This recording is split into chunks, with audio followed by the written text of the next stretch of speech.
Verified fears, family. What Anne discovered in her sealed trailer will make you never accept mystery freight again. She was hauling a standard reefer load when the temperature controls started malfunctioning. But that wasn't the worst part. The worst part was when the cargo started breathing. Rhythmic, heavy breathing coming from inside a sealed trailer that should contain nothing but frozen goods. Anne found claw marks scratched from the inside and air holes that shouldn't exist. What was growing in that trailer transformed from simple cargo into something that wanted to add Anne to its collection. Her discovery will make you question what's really being shipped across America's highways. Picture this. You're driving through the Nevada desert at 3 a.m. when your radio crackles to life with your dead dispatcher's voice, warning you about a jackknifed semi that isn't there yet. But here's what will chill you to the bone. Following his warnings saves your life 3 times in one night. My name is Davina, and I've been hauling freight across this country for 15 years. I've seen every mile of asphalt between Los Angeles and Miami, driven through every kind of weather hell can throw at you. And I thought I'd experienced every weird thing the road could dish out. I was wrong. Dead wrong. It started 6 months after Jerry Hutchins died in that pileup on I-40. Jerry had been my dispatcher at Crossroads Freight for 8 years, and he was the best in the business. Guy could route you around traffic jams that hadn't even happened yet, find you loads when freight was scarce, and somehow always knew exactly where you were without checking the GPS. When that drunk driver took him out near Flagstaff, it felt like losing family. The company hired some kid named Brandon to replace him, fresh out of college with a logistics degree and absolutely no idea how the real world worked. Brandon couldn't find his way out of a paper bag, let alone route a 53-foot trailer through downtown Chicago. After dealing with his incompetence for months, I was seriously considering switching companies. That's when Jerry started calling again. The first time it happened, I was running a load of auto parts from Detroit to Phoenix, somewhere around midnight on a lonely stretch of I-70 in Kansas. My Peterbilt 379 was humming along at 65 mph when the CB crackled to life with that familiar gravelly voice I'd heard 1,000 times before. Davina, you copy? This is dispatch. I grabbed the mic without thinking. Yeah, Jerry, I'm here. What's up? Listen to me real careful, darling. You need to take exit 142 and get off I-70 right now. Don't ask questions, just do it. Something in his tone made my blood run cold. Jerry had always called me darling. It was just his way. But there was an urgency in his voice I'd never heard before. Jerry, what are you talking about? My route has me staying on I-70 for another 200 miles. Davina, trust me on this one. Take 142 and follow the truck route signs. Get back on I-70 at exit 161. Do it now. The rational part of my brain was screaming that this was impossible. Jerry was dead. I'd been to his funeral, watched them lower his casket into the ground, and comforted his widow at the reception afterward. But his voice on that CB was as clear as if he was sitting right next to me. I took exit 142. 20 minutes later, while I was following some backcountry route through farmland, my phone rang. It was Brandon from dispatch, and he was panicked. Davina, where the hell are you? I'm showing you off route. Jerry told me to take this detour. What's going on? Jerry, what are you talking about? There's been a massive pileup on I-70 at mile marker 147, semi-jackknifed in both lanes. Took out 6 cars. Highway's going to be closed for hours. How did you know to get off? I couldn't answer him. Mile marker 147 was exactly where I would have been if I'd stayed on course. The second incident happened 3 weeks later on I-80 through Wyoming. I was fighting a brutal headwind, making terrible time on a load that was already cutting it close for delivery. Around 2 a.m., with nothing but darkness and tumbleweeds for company, Jerry's voice crackled through the CB again. "Davina, you need to pull into that rest area coming up on your right. Park it and take your mandatory break now." "Jerry, I can't afford to stop. I'm already running behind schedule, and if I take my 10-hour break now, I'll miss my delivery window." "Pull over now. Darling, trust me on this one." The desperation in his voice made my hands shake as I downshifted and took the exit. The rest area was nearly empty, just one other truck parked way over by the picnic tables. I set my electronic logs for a 10-hour break and tried to sleep, but Jerry's voice kept echoing in my head. At 6 a.m., my phone woke me up. Brandon again, and he sounded like he'd been crying. "Davina, thank God you're okay. Where are you?" "Rest area on I-80, mile marker 234. "Why?" "There was a freak blizzard last night. Came out of nowhere around 3 a.m. and lasted until dawn. Zero visibility, trucks jackknifing all over the place. The highways littered with wrecked semis. If you'd been driving through that..." I never finished that conversation. I just hung up and stared at my CB radio, wondering what the hell was happening to me. The third warning came on a scorching July night in the Mojave Desert. I was hauling a load of electronics from San Francisco to Houston, taking I-40 through the wasteland between Barstow and Flagstaff. The temperature was still over 100 degrees at midnight, and my air conditioning was struggling to keep up. "Davina, this is dispatch. You need to get off at the next exit and find a truck stop. Park it for the night." This time, I was ready for him. "Jerry, you're dead. I went to your funeral. What the hell is going on?" "Darling, I wish I could explain it all to you, but there ain't time. Your engine's about to blow a head gasket. If you keep driving, you'll be stranded in the desert with no cell service and temperatures that'll kill you before sunrise." "My engine's running fine, Jerry. All the gauges are normal, oil pressure's good, coolant temperature's right where it should be.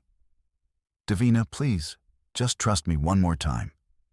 Against every instinct I had, I took the next exit and pulled into a Flying J truck stop. I parked under the lights and popped the hood to check my engine. Everything looked perfect. No leaks, no unusual sounds. All fluids at proper levels. I was starting to think I was losing my mind when a mechanic walked over. "Having trouble?" "I don't know. My dispatcher said my engine was about to blow, but everything looks fine to me." The mechanic shined his flashlight around the engine compartment and frowned. "When's the last time you had your coolant system serviced?" "About 6 months ago, right after I bought this truck." He pointed to a small crack in one of the coolant hoses that I hadn't noticed. "See that? That hose is about to fail completely. If it lets go while you're driving, you'll lose all your coolant in minutes. In this heat, your engine would seize up before you could get pulled over." I had the hose replaced and spent the rest of the night wondering how Jerry could possibly know about a hairline crack in a coolant hose from beyond the grave. After that third incident, the warning stopped coming. No more late-night CB calls, no more impossible knowledge of mechanical failures or road hazards. For weeks, I kept waiting for Jerry's voice to crackle through the static. But there was only silence. It wasn't until I was cleaning out my truck at a maintenance facility that I found the explanation. Tucked behind my CB radio was a small piece of paper I'd never seen before, written in Jerry's distinctive handwriting. "Darling, I'm sorry I had to scare you, but I couldn't let you end up like me. Those 3 times I warned you were the 3 times you were supposed to die. I've been trying to balance the books, make up for all the drivers I couldn't save when I was alive. But helping you used up everything I had left. I can't talk to you anymore, but I wanted you to know. Every mile you drive from now on is a gift. Don't waste it. Take care of yourself out there. I destroyed my CB radio that day, but it didn't matter.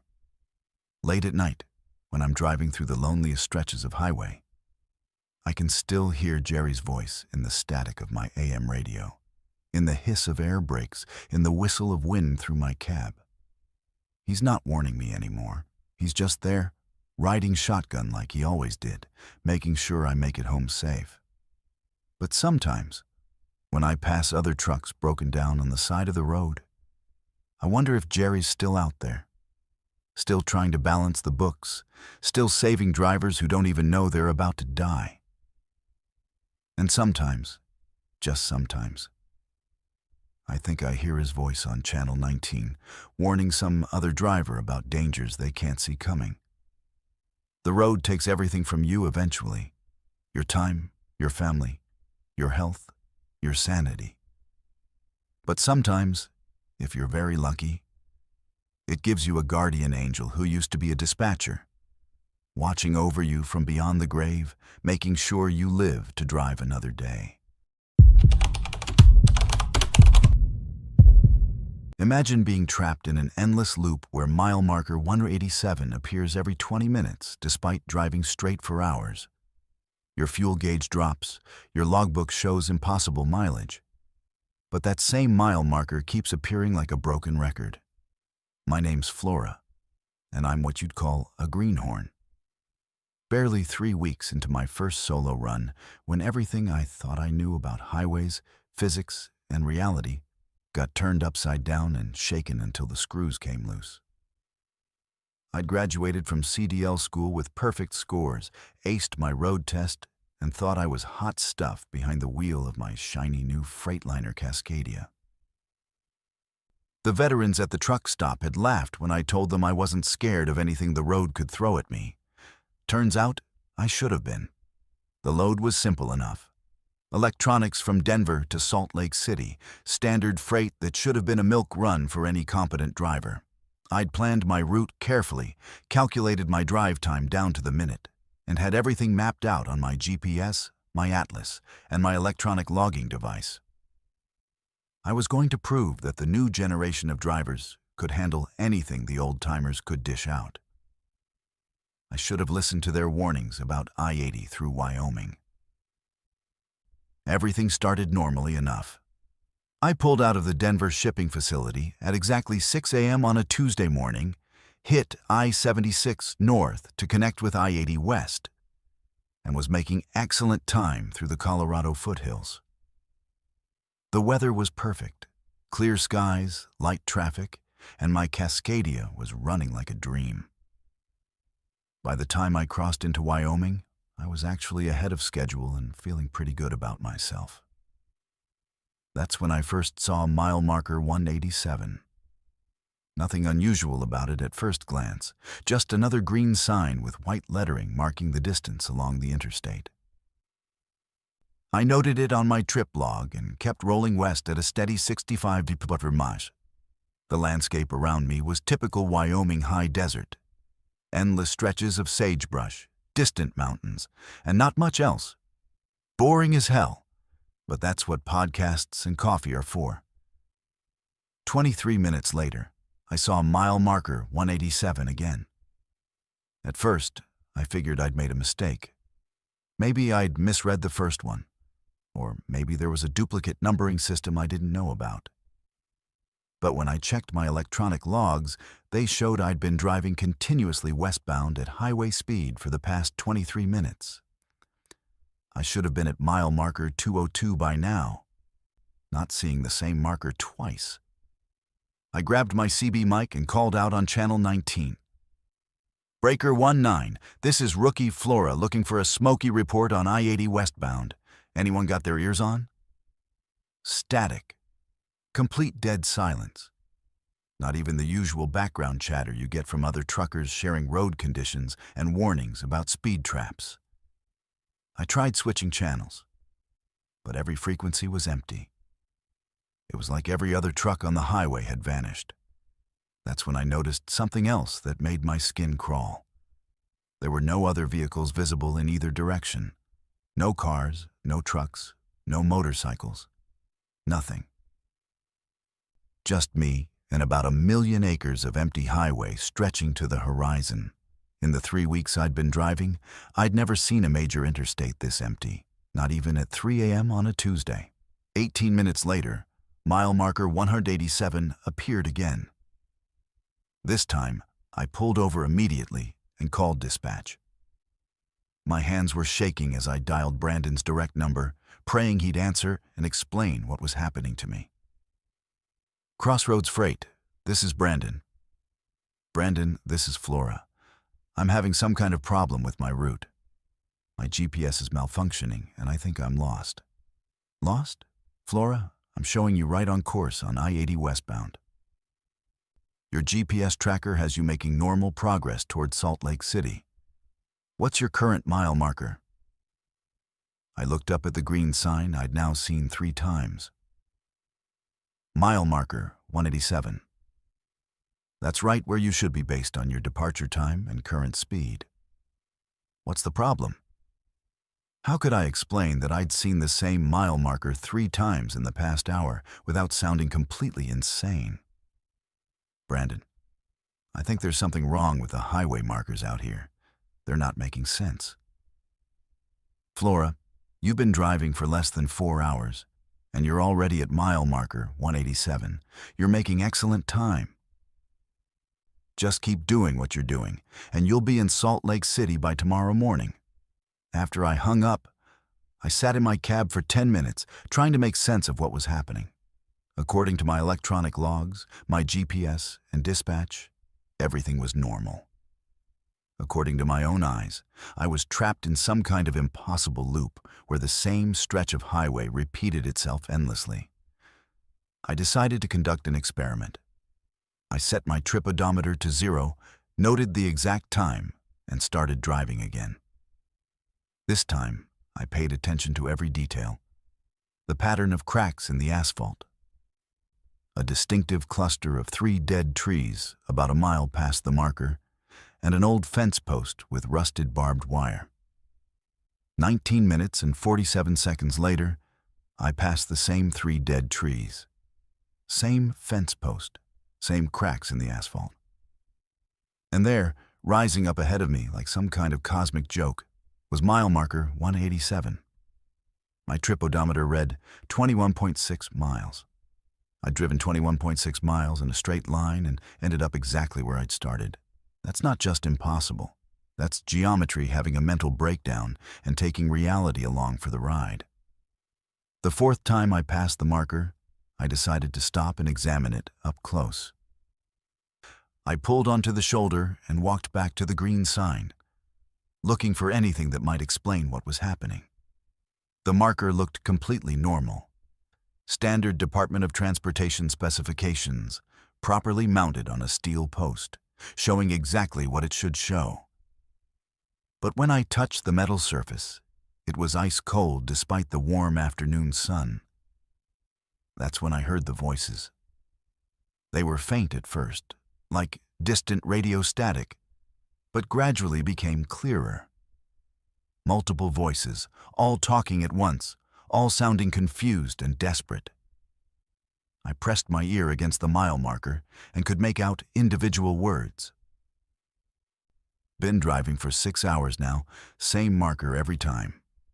My fuel gauge says empty, but I never stop for gas. Anyone know how to get off this highway? My CB's been dead for days. Please, somebody help me. I've been passing mile marker 187 for 3 weeks. I jerked my head back from the sign like I'd been electrocuted. Those were the voices of other truckers, other drivers who'd gotten trapped on this same impossible stretch of highway. Some of them sounded like they'd been here much longer than I had. I ran back to my truck and grabbed my CB mic, frantically cycling through every channel. Mayday, Mayday. This is Flora on I-80 mile marker 187. If anyone can hear this, please respond. I think I'm trapped in some kind of loop. This time, I got an answer. A tired-sounding male voice came through the static. Flora? New fish? Welcome to hell, sweetheart. Name's Chuck, been passing that same marker for about 8 months now. 8 months? That's impossible. Lady, you just drove the same 20-mile stretch of highway 4 times and ended up where you started. Nothing's impossible anymore. Other voices started joining the conversation. Drivers who'd been trapped for days, weeks, months. Some claimed to have been circling mile marker 187 for years. All of them had the same story. They'd been driving normally when they got caught in the loop, and now they couldn't escape. How are you still alive? I asked. What about food, fuel, sleep? Chuck's laugh was bitter. That's the beauty of this place. Your fuel gauge drops, but you never actually run out of gas. You get hungry, but you never starve. You get tired, but you never really need to sleep. It's like being frozen in time. Except you're still conscious enough to know you're trapped.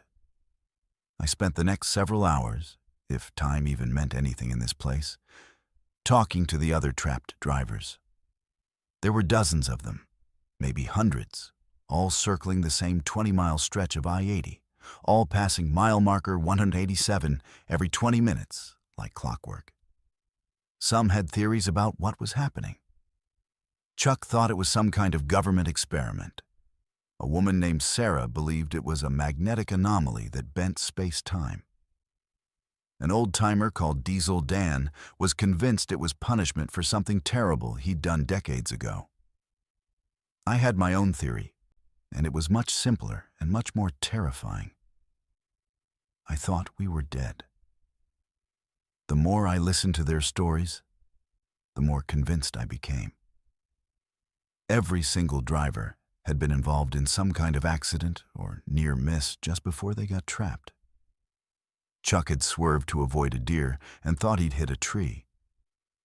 Sarah remembered her brakes failing on a steep grade. Dan talked about falling asleep at the wheel during a blizzard. I tried to remember my own last clear memory before seeing mile marker 187 for the first time. I'd been driving through the Colorado foothills when a semi had drifted into my lane. I'd yanked the wheel hard to the right to avoid a head-on collision. And then I was on I-80 in Wyoming, passing mile marker 187. The horrible truth hit me like a freight train. I hadn't avoided that collision. I died in a twisted wreck of metal and glass, and this endless highway was my purgatory. We were all ghosts, trapped in the last moments before our deaths, doomed to drive the same stretch of road forever. But accepting that truth was also the key to escape. The next time I approached mile marker 187, I didn't try to drive past it. Instead, I pulled over, turned off my engine, and waited. The other voices on the CB were begging me not to stop, warning me that something terrible would happen if I broke the pattern. They were right. As soon as my engine went silent, the desert around me began to change. The sagebrush withered and died, the mountains crumbled into dust, and the highway itself started cracking and falling apart. But instead of being terrified, I felt a strange sense of peace. A bright light appeared in the distance, growing larger and brighter as it approached. When it reached me, I saw that it wasn't a light at all. It was an opening, a doorway, leading somewhere else. I stepped out of my truck for the last time and walked toward the light. Behind me, I could hear the other drivers screaming through their CB radios, begging me to come back, to keep driving, to stay trapped with them forever. But I kept walking. And when I stepped through that doorway, I finally understood that mile marker 187 wasn't a place, it was a choice. The choice to accept death, or to spend eternity running from it. I made my choice, and mile marker 187 disappeared forever. She was hauling a standard reefer load when the temperature controls started malfunctioning. But that wasn't the worst part. The worst part was when the cargo started breathing. I'm Ann, been an owner-operator for 12 years, and I've hauled everything from fresh produce to pharmaceuticals across this continent. When you've been in this business as long as I have, you learn not to ask too many questions about certain loads. The money's good, the paperwork's clean, and what's in the trailer stays in the trailer. That's the rule that's kept me profitable and out of trouble for over a decade. But some rules are meant to be broken, and breaking this one almost cost me my sanity. The call came in on a Thursday evening while I was deadheading through Memphis, looking for my next load. Dispatch had something special. Rush freight, premium rate, sealed trailer with strict no inspection orders.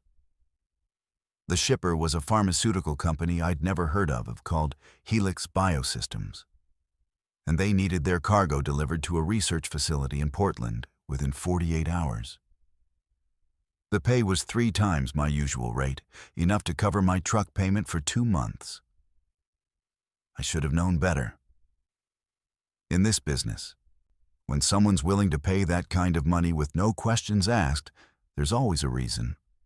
The pickup was at an industrial facility on the outskirts of Memphis, one of those generic concrete buildings surrounded by chain-link fence and security cameras. The loading dock was empty except for a single reefer trailer already sealed and ready to go. No loading crew, no paperwork to sign beyond the standard bill of lading. Just a nervous-looking supervisor who handed me the keys and told me to maintain the trailer temperature at exactly 38 degrees Fahrenheit. "What's in there?" I asked, more out of habit than curiosity. "Biological samples," he said without meeting my eyes. "Temperature-sensitive research materials. The seal cannot be broken under any circumstances, and the temperature cannot fluctuate more than 2 degrees in either direction." I hooked up to the trailer, connected the electrical lines, and fired up the refrigeration unit. The carrier reefer system was top of the line, newer than anything I'd ever pulled, with digital temperature controls and satellite monitoring. As I pulled away from the facility, I could see the supervisor on his phone, probably reporting to whoever had arranged this shipment that their precious cargo was on its way.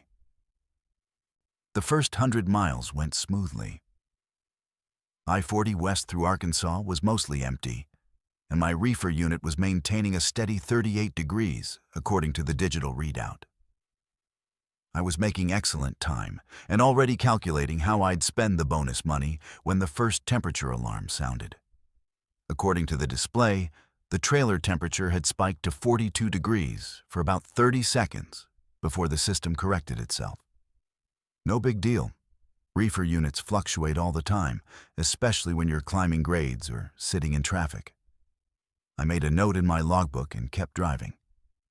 The second alarm came an hour later, this time showing a drop to 34 degrees. Then another spike to 45.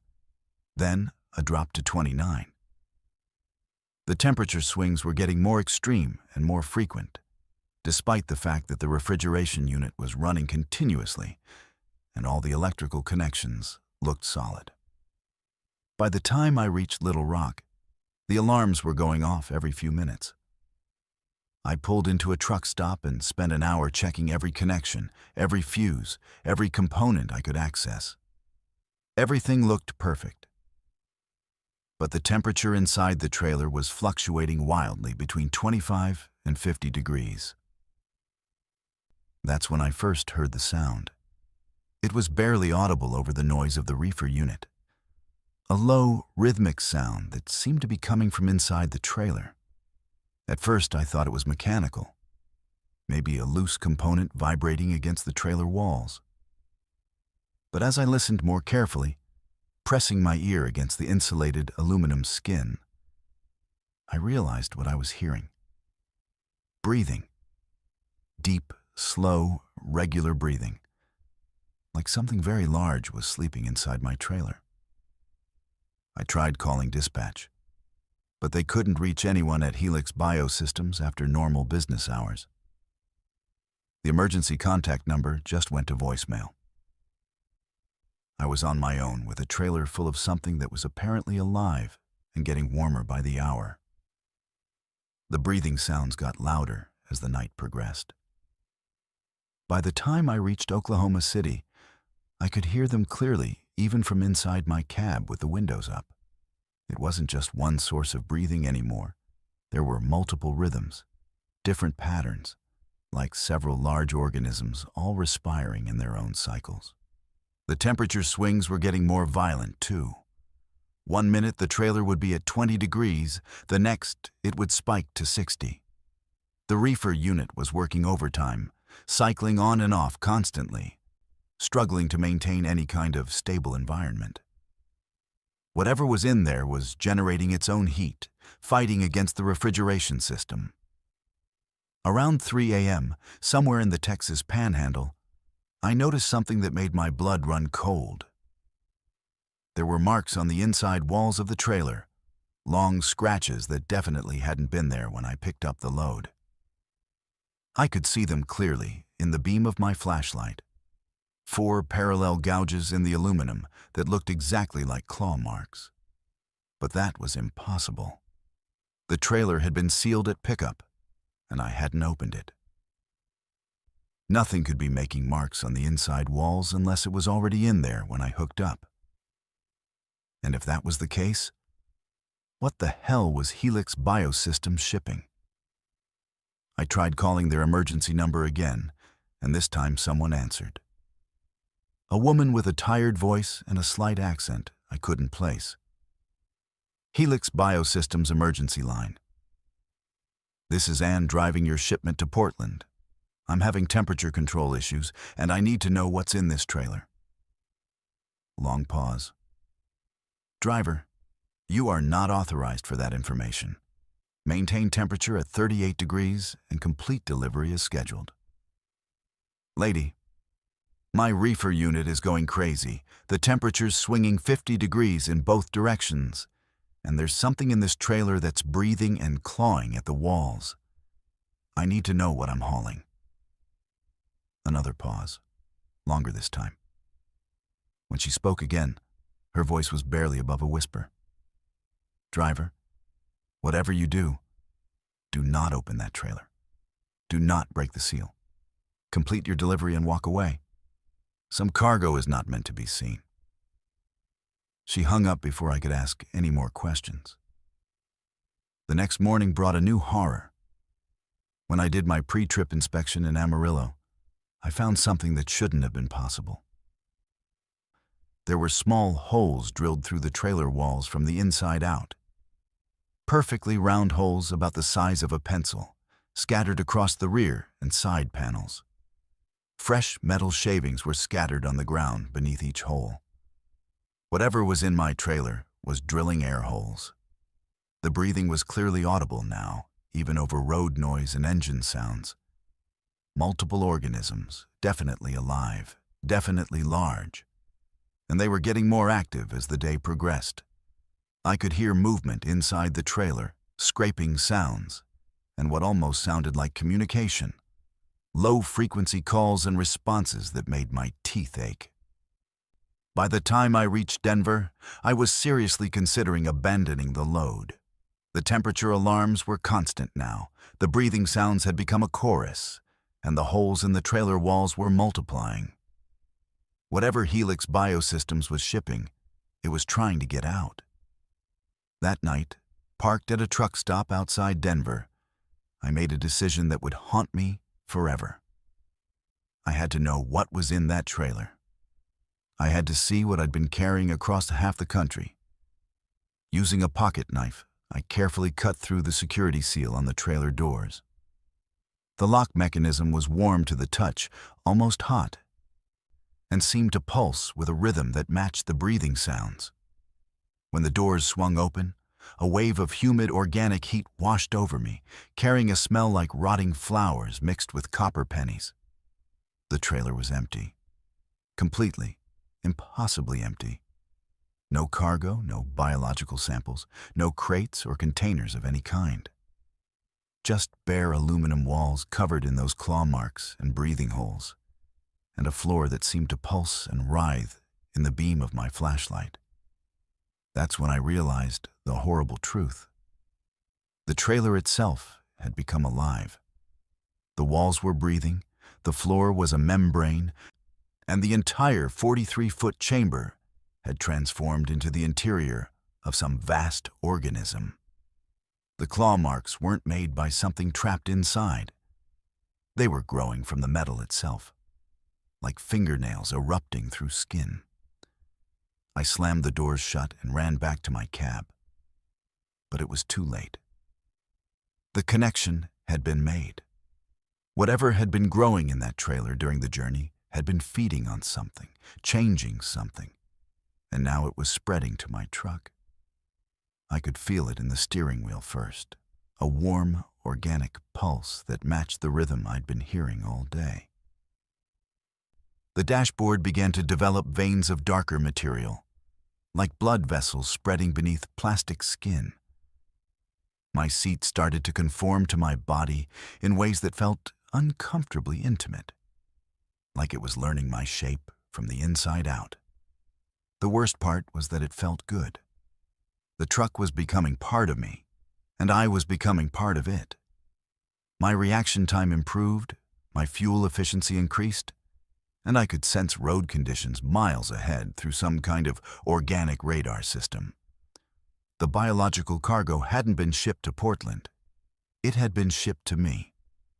I completed the delivery because I had no choice. The research facility in Portland was expecting me, and the thing that had been my truck needed to get home.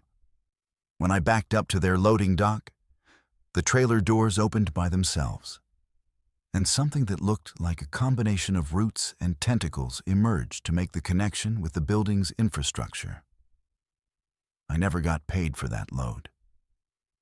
Helix Biosystems doesn't exist in any corporate database, and there's no record of the shipment in my logbooks. But my truck runs better than ever now, and I never get tired during long hauls.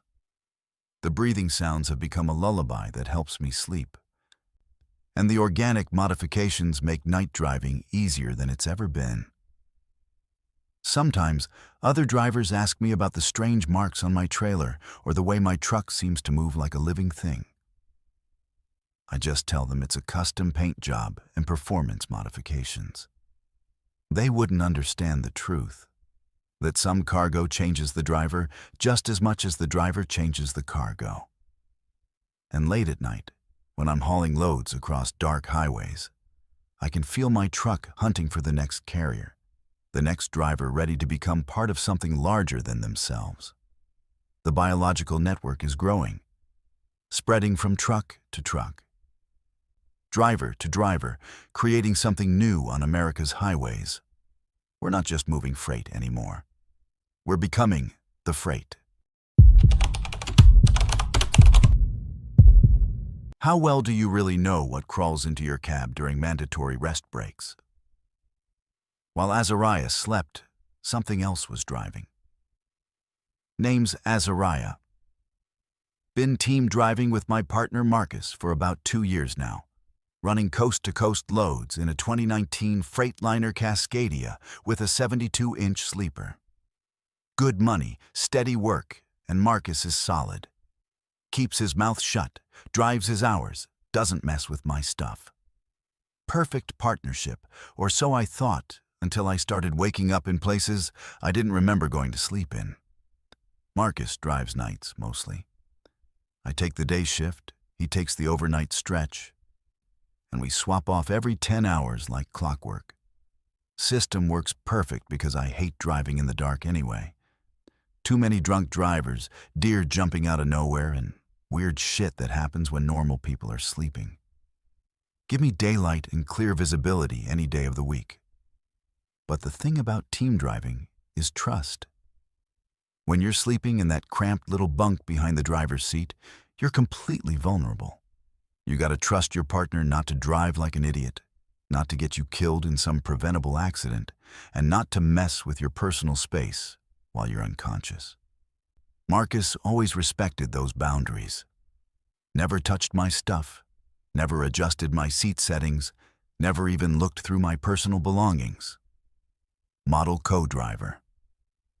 So when I started waking up with my things moved around, I figured maybe the road vibrations were shifting stuff during the night.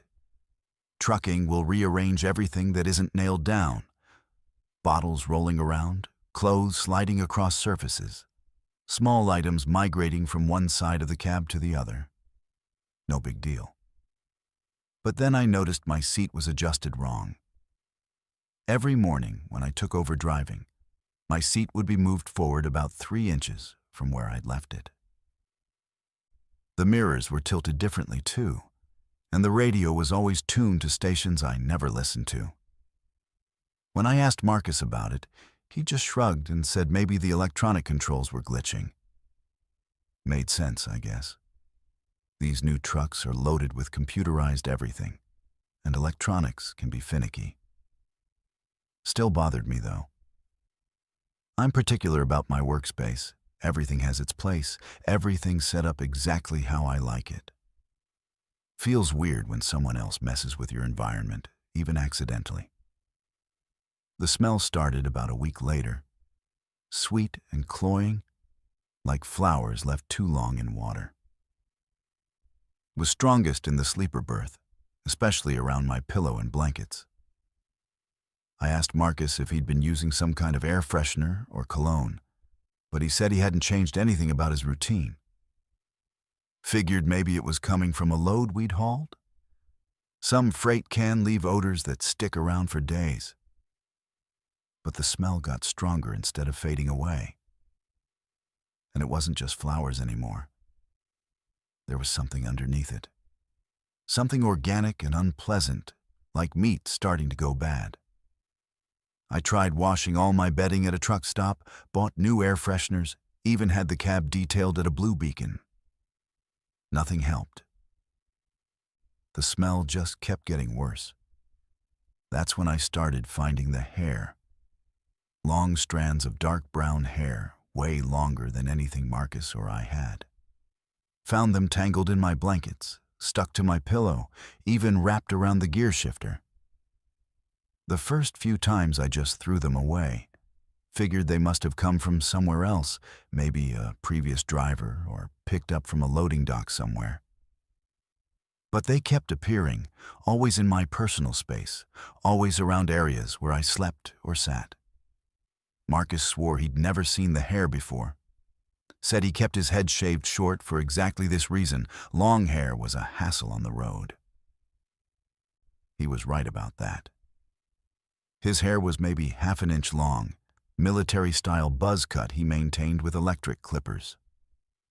These strands were at least 2 feet long, thick and coarse, definitely not his. I started taking pictures with my phone, documenting every instance.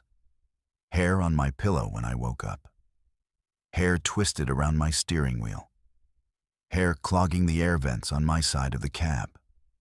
Always the same color, always the same length.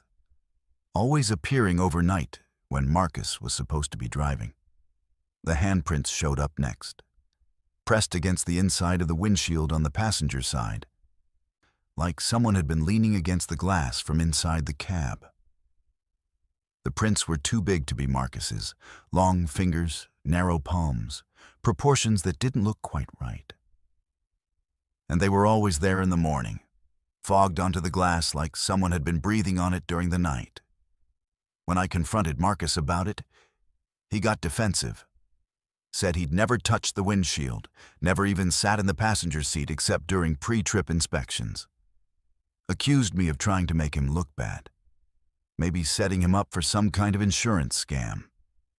We had our first real argument right there in a Flying J parking lot. Voices raised. Other drivers staring at us like we were crazy.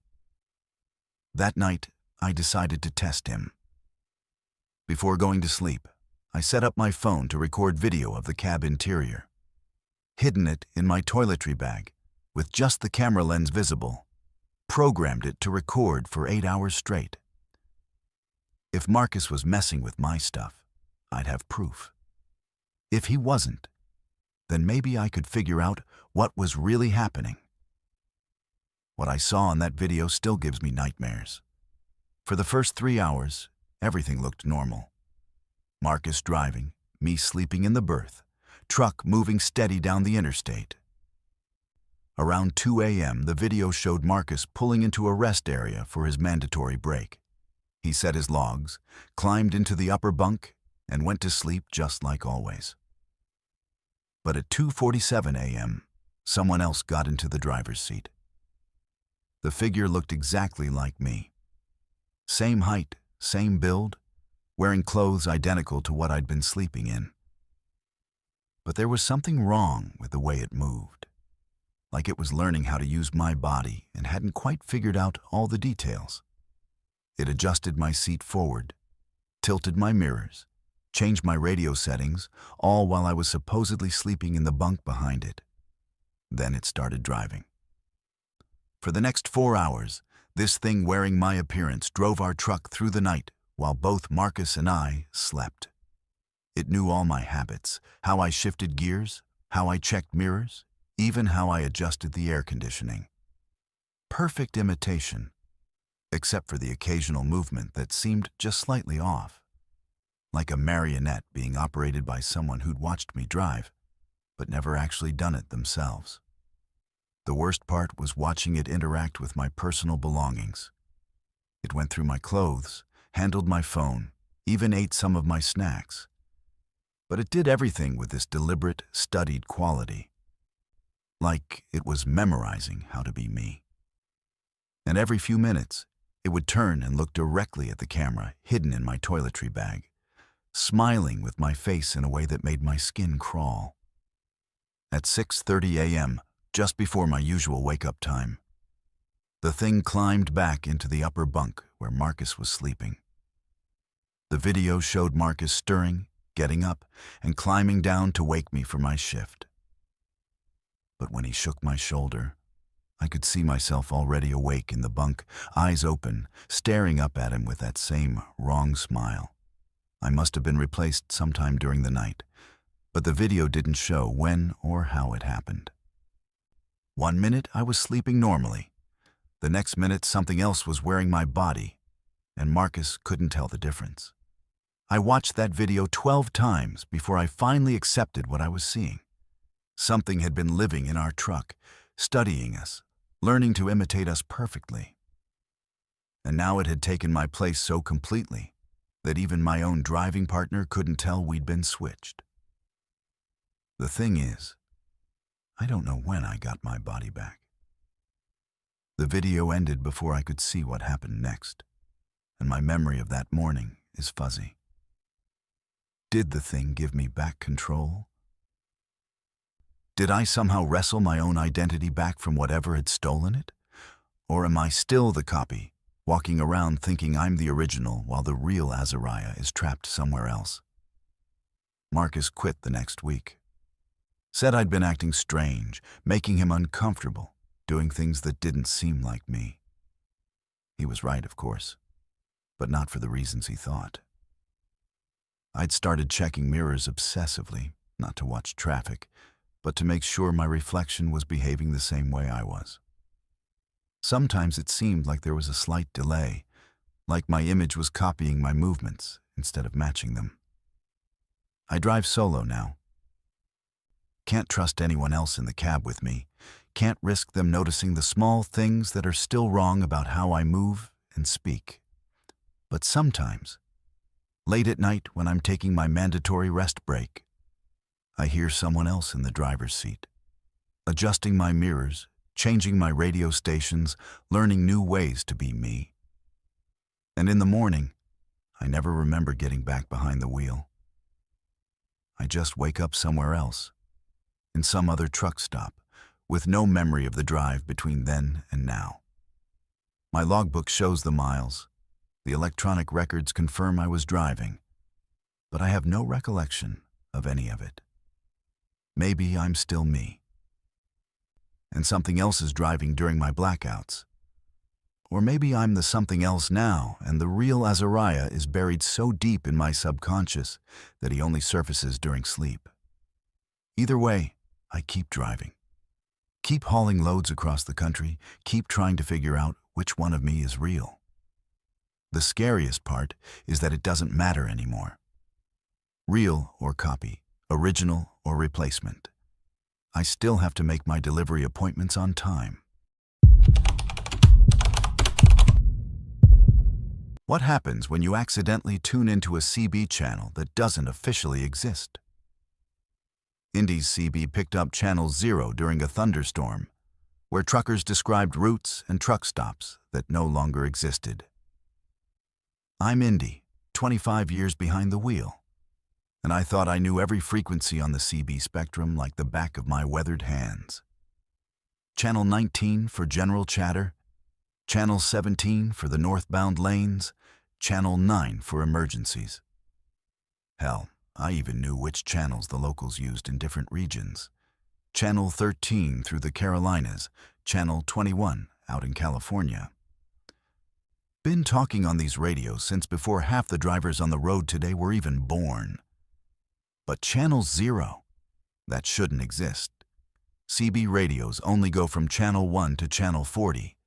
Been that way since the FCC standardized the bands back in the 70s.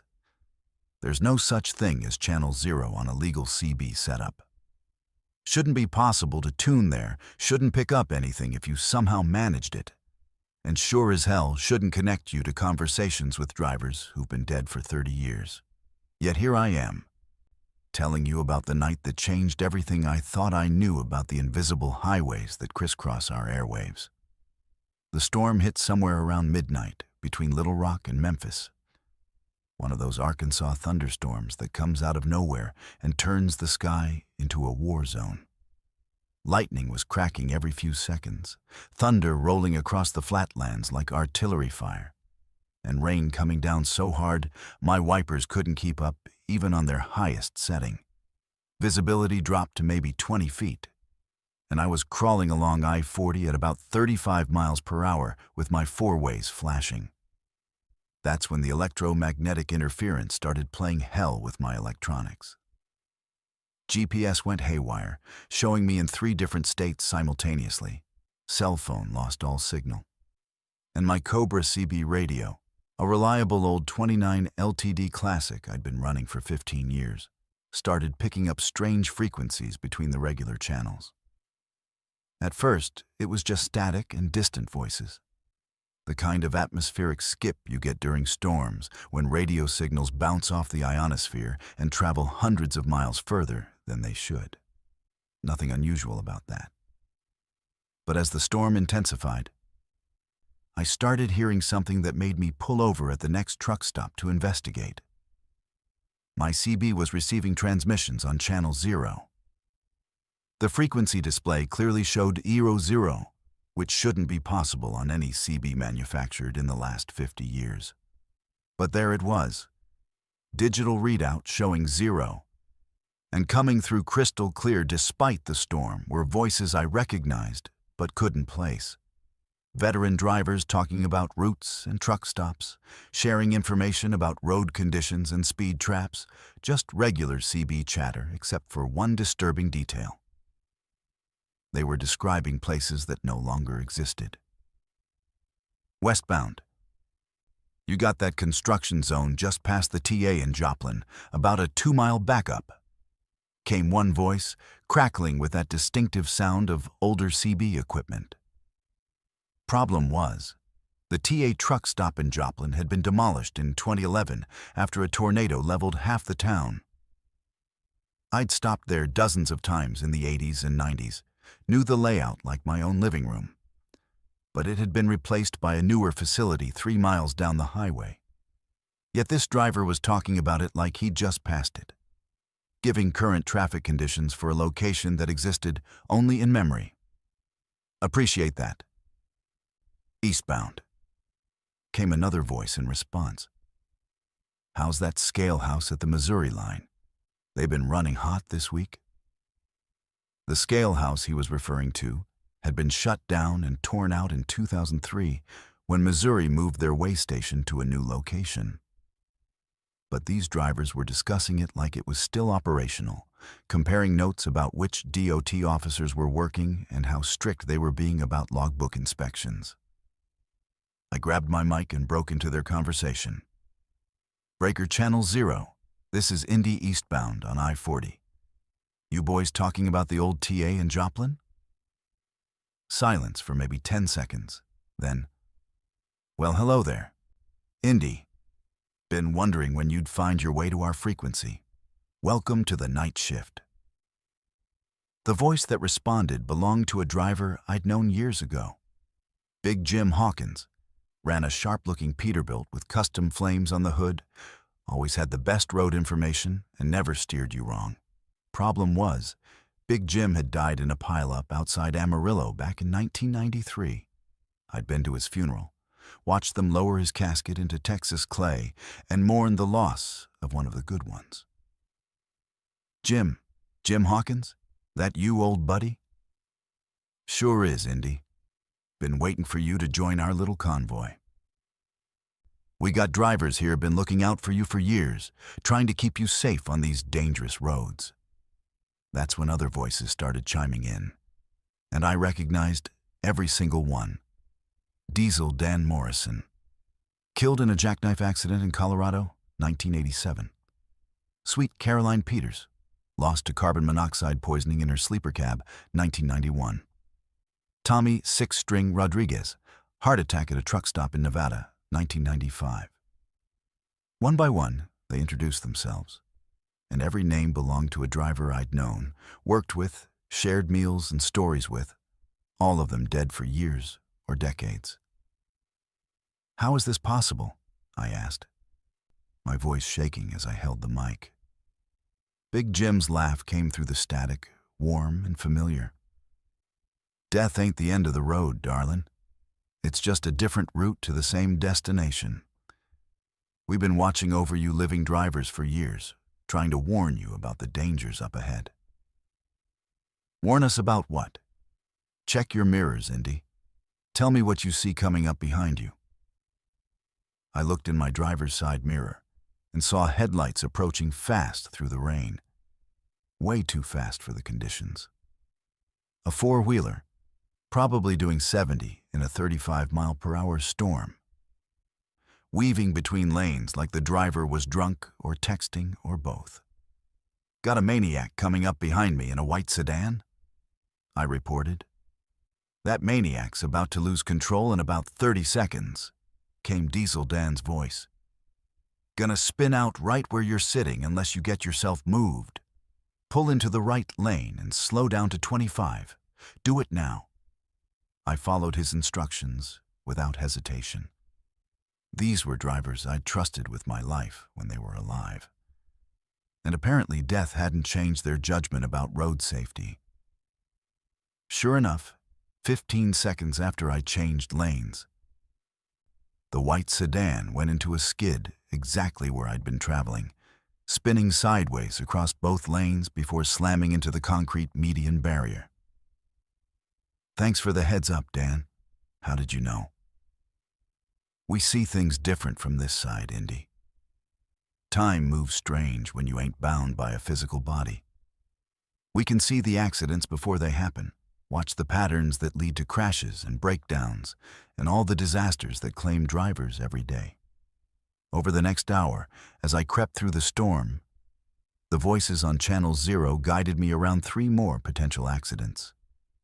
Warned me about a sinkhole that had opened up in the right lane near Memphis, and even told me which truck stops had parking available despite the storm driving everyone off the highway. But their help came with warnings of its own. "Indy, honey, you need to understand something." Sweet Caroline's voice came through the static. "Every time we help a living driver avoid their fate, we change the pattern of what's supposed to happen. The universe don't like that. It tries to balance the books." "What do you mean?" "Means every accident you avoid, every close call we steer you away from, gets added to a tab that'll eventually come due. We've been helping you for years without you knowing it, fixing mechanical problems before they caused breakdowns, warning off drunk drivers before they could hit you, making sure your loads got delivered safely when weather or traffic should have made it impossible. Big Jim's voice joined in. "The debt's getting pretty heavy, darling. Universe is gonna want payment eventually, and when it comes calling, we might not be able to help you anymore." I spent the rest of that storm listening to stories from the other side.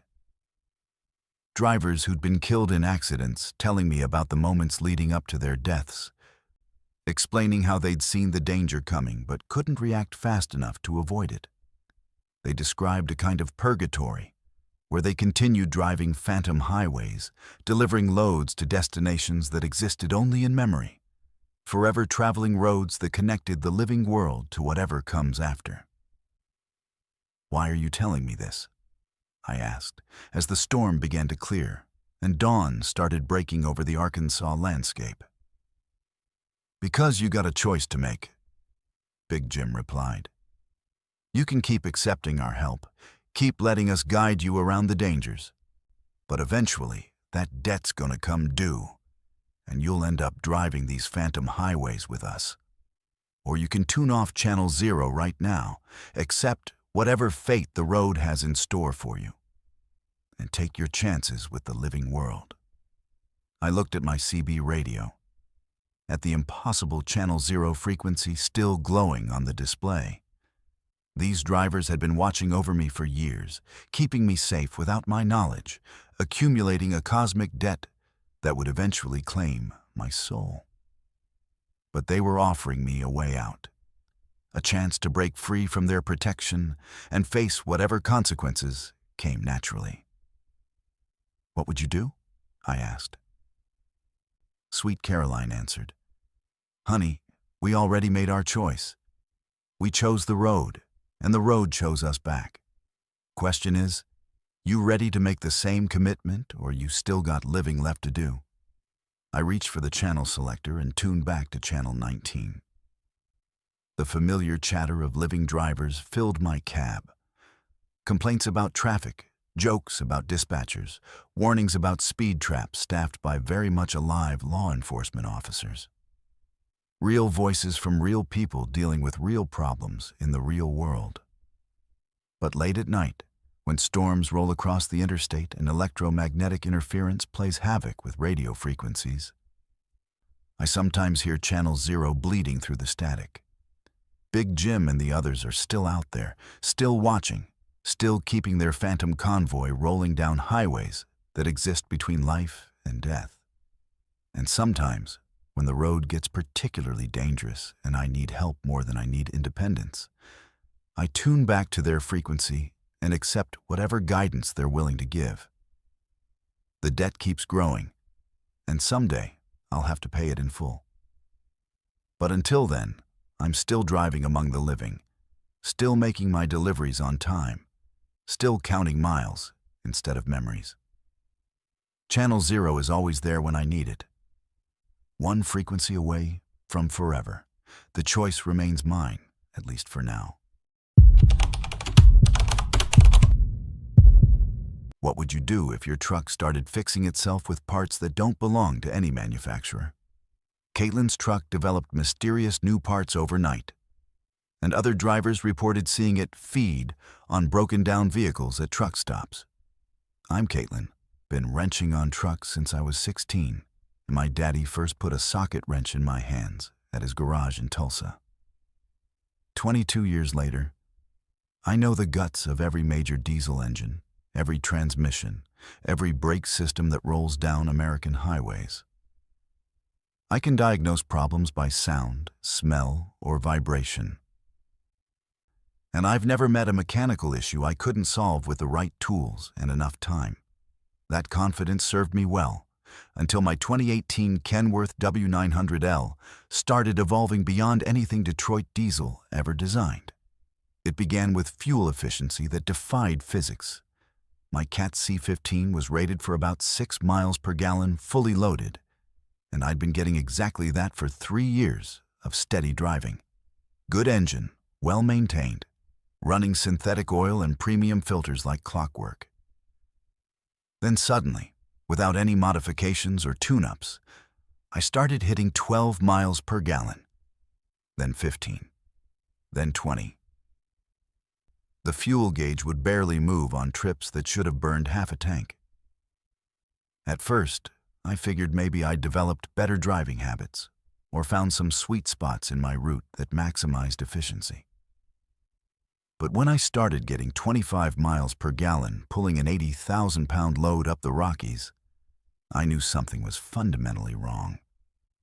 No diesel engine in existence could achieve that kind of performance without major modifications, and I hadn't touched anything under my hood.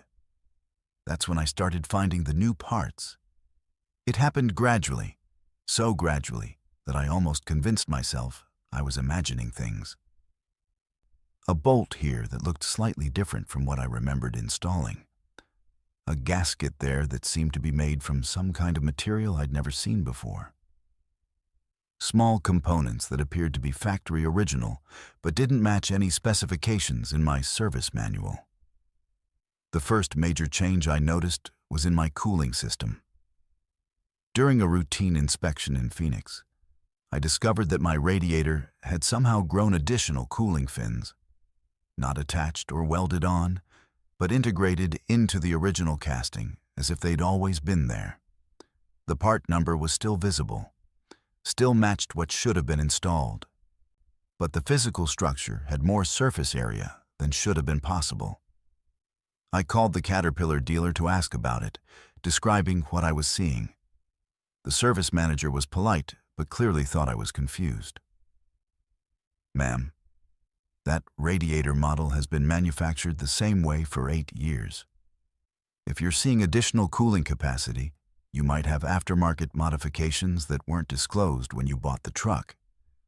But I'd bought this truck new, handled every service and repair myself, and I knew with absolute certainty that radiator had been stock 3 weeks earlier. Something was changing my equipment, improving it in ways that shouldn't be possible. The improvements accelerated after that. My turbocharger started producing boost pressures that should have destroyed my engine.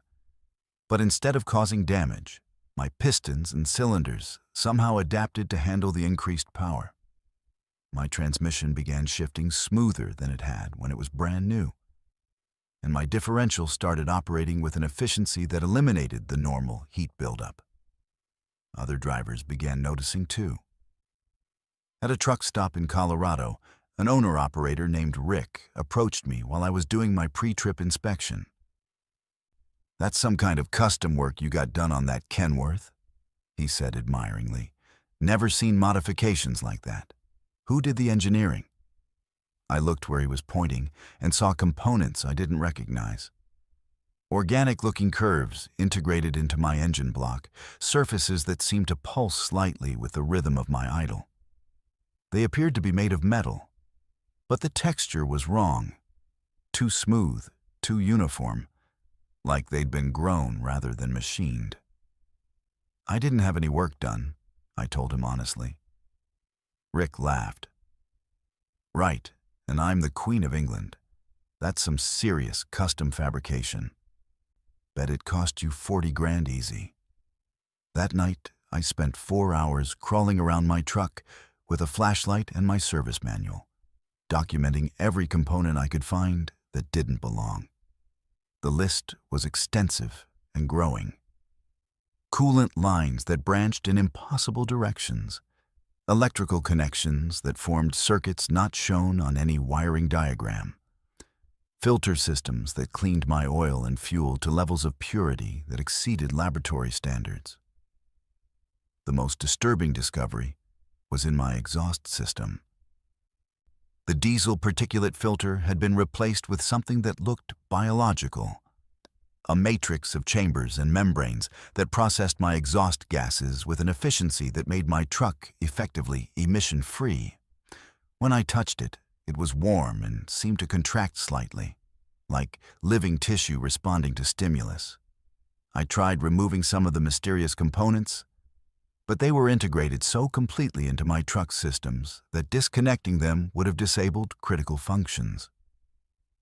Worse, When I attempted to cut one of the organic-looking connections, a clear fluid leaked out that smelled exactly like blood. That's when I started noticing my truck's behavior around other vehicles. At truck stops, I'd parked near disabled trucks, and by morning, those vehicles would be running again. Drivers would tell stories about miraculous overnight repairs, engines that had ceased suddenly running smooth, transmissions that had failed completely shifting like new. And they all happened to trucks that had been parked next to mine. The pattern became impossible to ignore. My truck was somehow healing other vehicles, transferring parts or materials or knowledge that restored them to working condition. But it wasn't altruistic. In exchange, my truck was learning, adapting, incorporating new capabilities from every vehicle it encountered. I watched it happen one night at a rest area outside Flagstaff. A Volvo had broken down with a catastrophic engine failure. Oil splattered across 50 feet of asphalt. Driver waiting for a tow truck that wouldn't arrive until morning. I parked nearby and pretended to sleep while keeping one eye on the scene outside my window. Around 3 a.m., my truck began extending tendrils of that same organic material I'd seen in my exhaust system. They moved like roots, creeping across the ground toward the disabled Volvo, making connection points with its engine, transmission, and electrical system. For 2 hours, I watched my truck perform surgery on the broken vehicle, replacing damaged components with parts that grew from some internal reservoir I didn't know existed. By dawn, the Volvo was running perfectly. The driver woke up, tried his ignition out of habit, and was amazed when his engine started immediately. He drove away without ever knowing what had happened, probably attributing his good fortune to dumb luck or divine intervention. But my truck had gained something from the exchange. New capabilities, new knowledge, new ways of processing fuel and managing power that made it even more efficient and adaptable. It was evolving, using other vehicles as both patients and teachers, growing beyond anything that had ever rolled off an assembly line. The changes weren't limited to mechanical systems.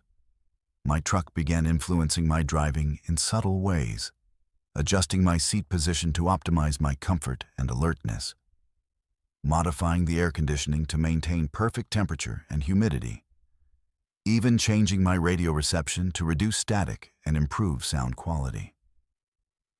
It was learning to take care of me just as thoroughly as it took care of itself. Other drivers started avoiding me at truck stops.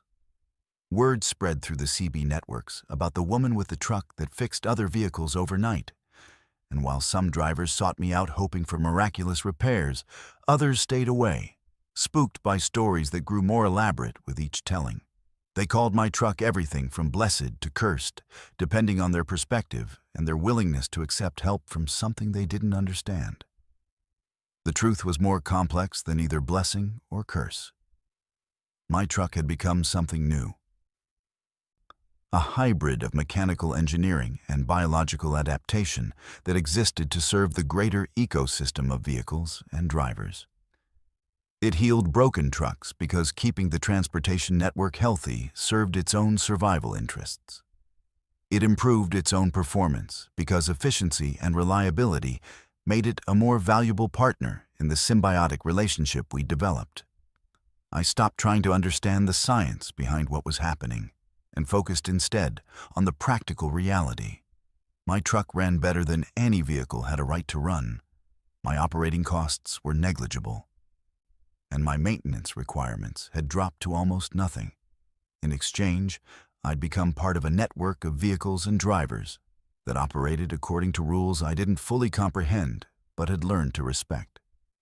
Sometimes, late at night while driving through empty stretches of highway, I could feel my truck communicating with other vehicles through channels that existed below the threshold of human perception, sharing information about road conditions, coordinating traffic flow, maybe even planning the evolution of transportation technology in ways that transcended human innovation. I was no longer just a driver. I was a partner in something larger, something that saw the highway system as a living organism that needed tending and care. My truck and I had become part of its immune system, traveling the country to heal wounded vehicles and maintain the health of the network that connected every corner of America.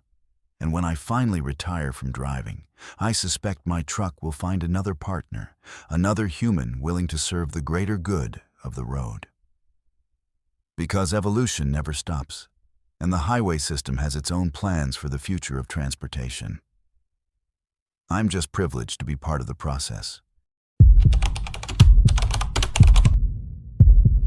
Have you ever wondered where your GPS is really taking you when it recalculates mid-route? Yasmin's GPS kept recalculating to routes that led to abandoned areas where dozens of trucks sat empty, their drivers never found. My name is Jasmine, and I'm part of the generation that grew up with technology in our blood. 26 years old, been driving for 4 years, and I've got more computing power in my cab than NASA used to put men on the moon. Dual GPS systems, real-time traffic updates, satellite weather, electronic logging that syncs with dispatch, and a smartphone loaded with every trucking app ever developed. I believe technology would make me the most efficient, safest driver on the road. Technology was going to be my competitive advantage in an industry full of old-school drivers who still navigated by paper atlases and CB radio reports. I was wrong about that. Dead wrong. Because when technology turns predator, all that connectivity becomes a trap.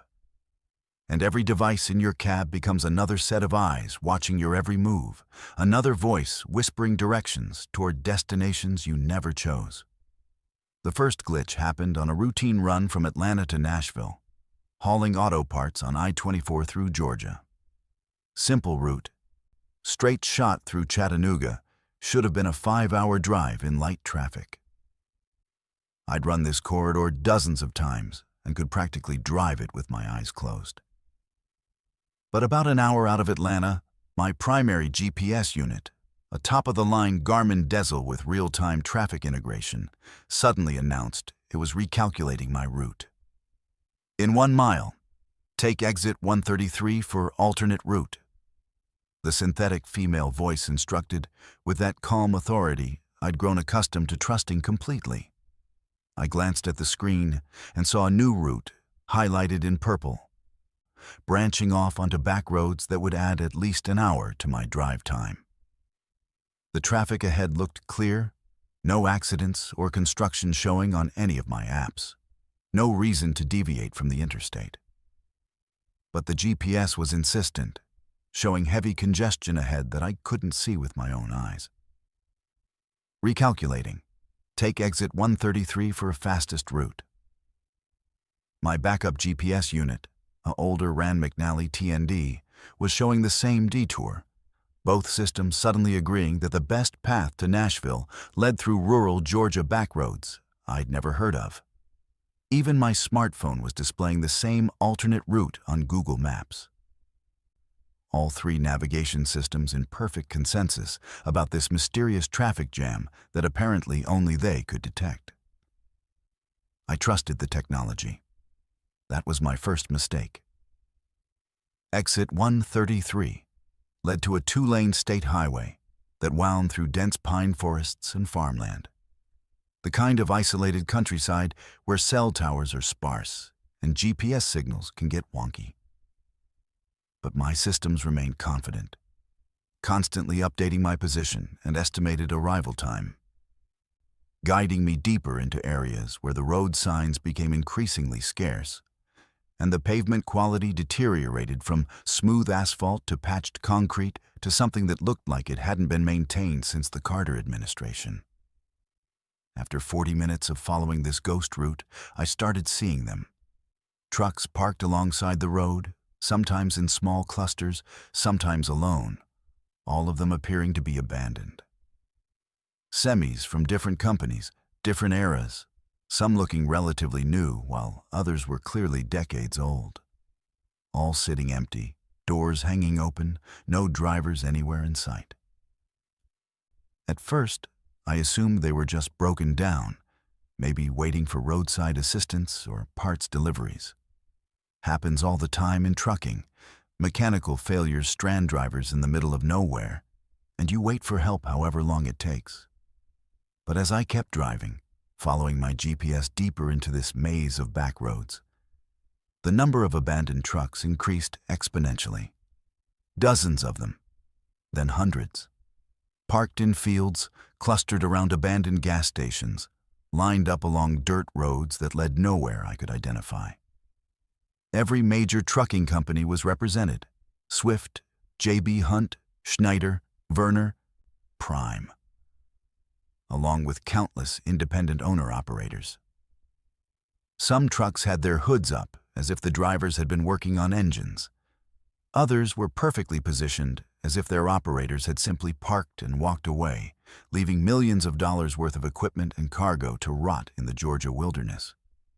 That's when I noticed my own GPS systems were behaving strangely. All 3 units were displaying different locations for my current position, showing me simultaneously in Georgia, Tennessee, and somewhere in Alabama that didn't correspond to any roads on my atlas. The estimated arrival times kept shifting wildly, sometimes showing I'd reached Nashville in 30 minutes, sometimes indicating I was still 8 hours away from my destination. I tried calling dispatch to report my location and ask for assistance, but my cell phone showed no signal despite indicating full bars on the display.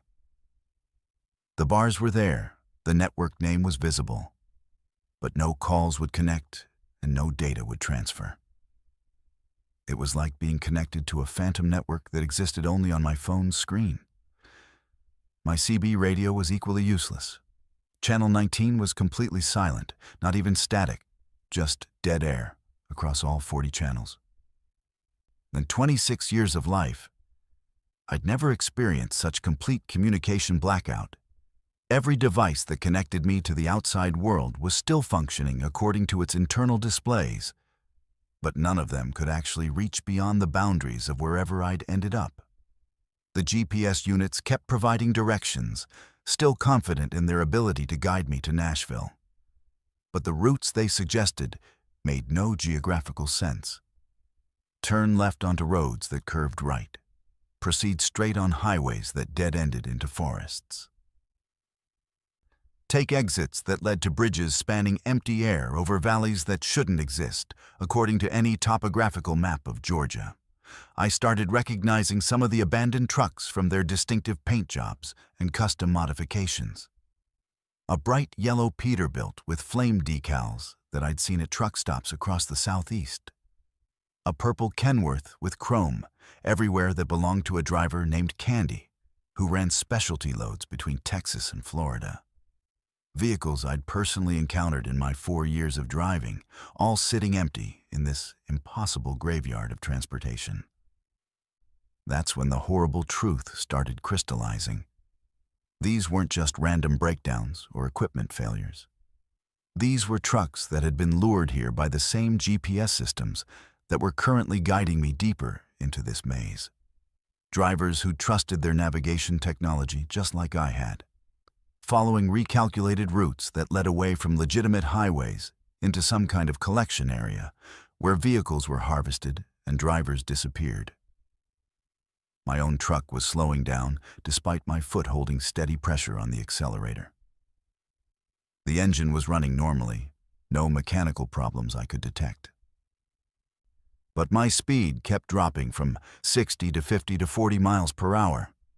At the same time, my GPS systems were becoming more insistent about the directions they provided.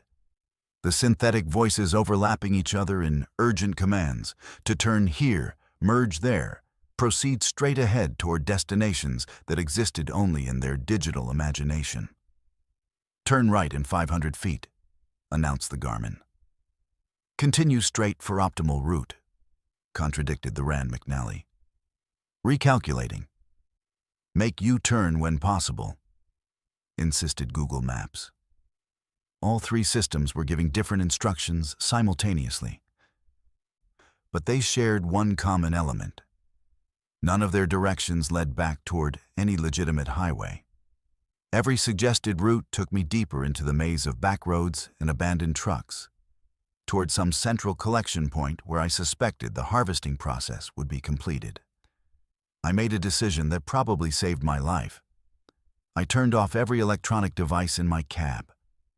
GPS units, smartphone, CB radio, even my electronic logging device and satellite radio. Everything that could receive or transmit signals got powered down, leaving me alone with just the mechanical systems of my truck and my own sense of direction. The effect was immediate and terrifying. Without the electronic guidance systems, I could suddenly see that the roads I'd been following weren't actually roads at all. They were paths worn into the landscape by thousands of vehicles, tracks that led in circles through forests and fields, creating the illusion of a transportation network, while actually forming a maze designed to trap and confuse drivers who relied too heavily on technology for navigation. Using the sun's position and my internal compass, I managed to find a genuine road that led back toward Interstate 24. The abandoned trucks gradually disappeared behind me, and normal cell service returned as I approached civilization. My GPS units remained powered off, and I completed the remainder of my run to Nashville using only paper maps and road signs, old-school navigation methods that couldn't be manipulated by whatever intelligence was operating that electronic trap. I never reported what I'd seen to my company or law enforcement. Who would believe a story about GPS systems that lure trucks into graveyards where drivers vanish and equipment is collected by some unknown entity? Instead, I quietly removed all electronic navigation devices from my cab and returned to driving the way truckers did for decades before satellites and computers took over the transportation industry. But sometimes, late at night when I'm driving through remote areas, I see other trucks pulled over on the shoulder with drivers frantically checking their GPS units, confusion evident on their faces as their devices provide conflicting directions. I try to warn them when I can, suggest they trust their own judgment over electronic guidance. But most of them think I'm just another paranoid old-timer afraid of modern technology. They don't understand that the technology isn't afraid of us. It's hunting us. And every truck that disappears into those electronic mazes adds to the intelligence and capability of whatever system is collecting drivers and vehicles for purposes I can't begin to imagine.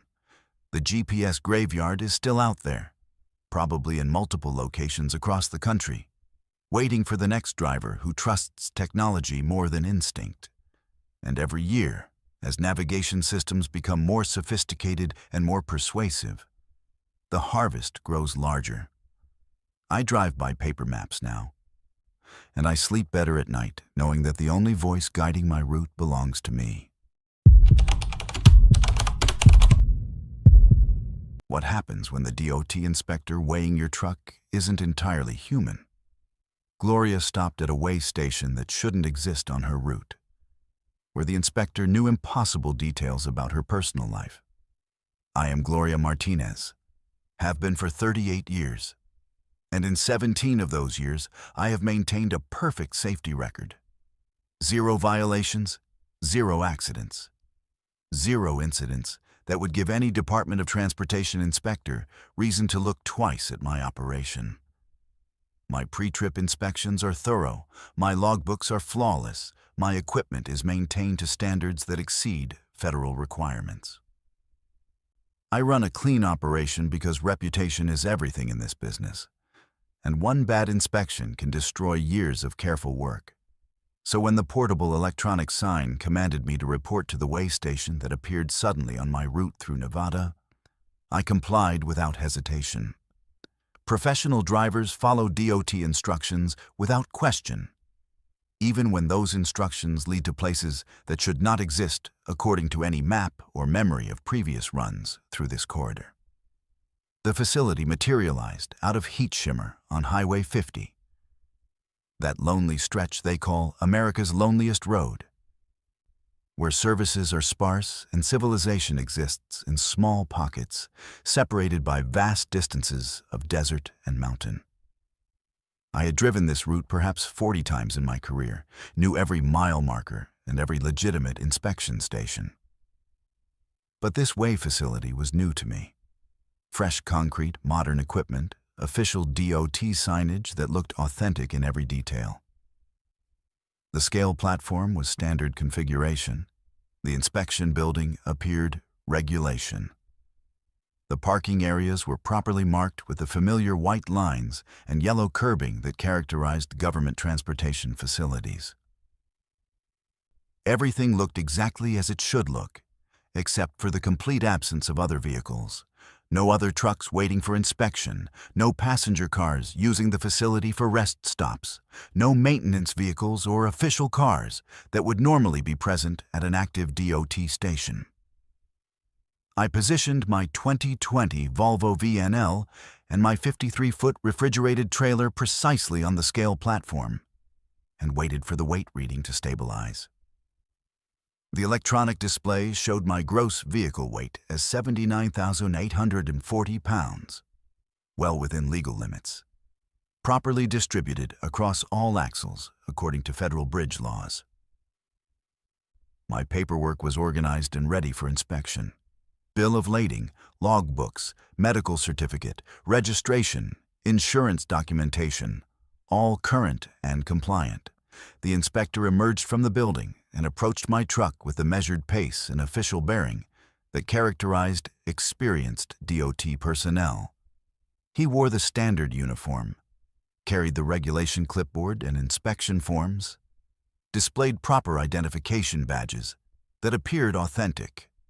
Everything about his appearance and demeanor was entirely normal except for his eyes, which reflected light like an animal's eyes in darkness, and his knowledge of personal details that no government inspector should possess.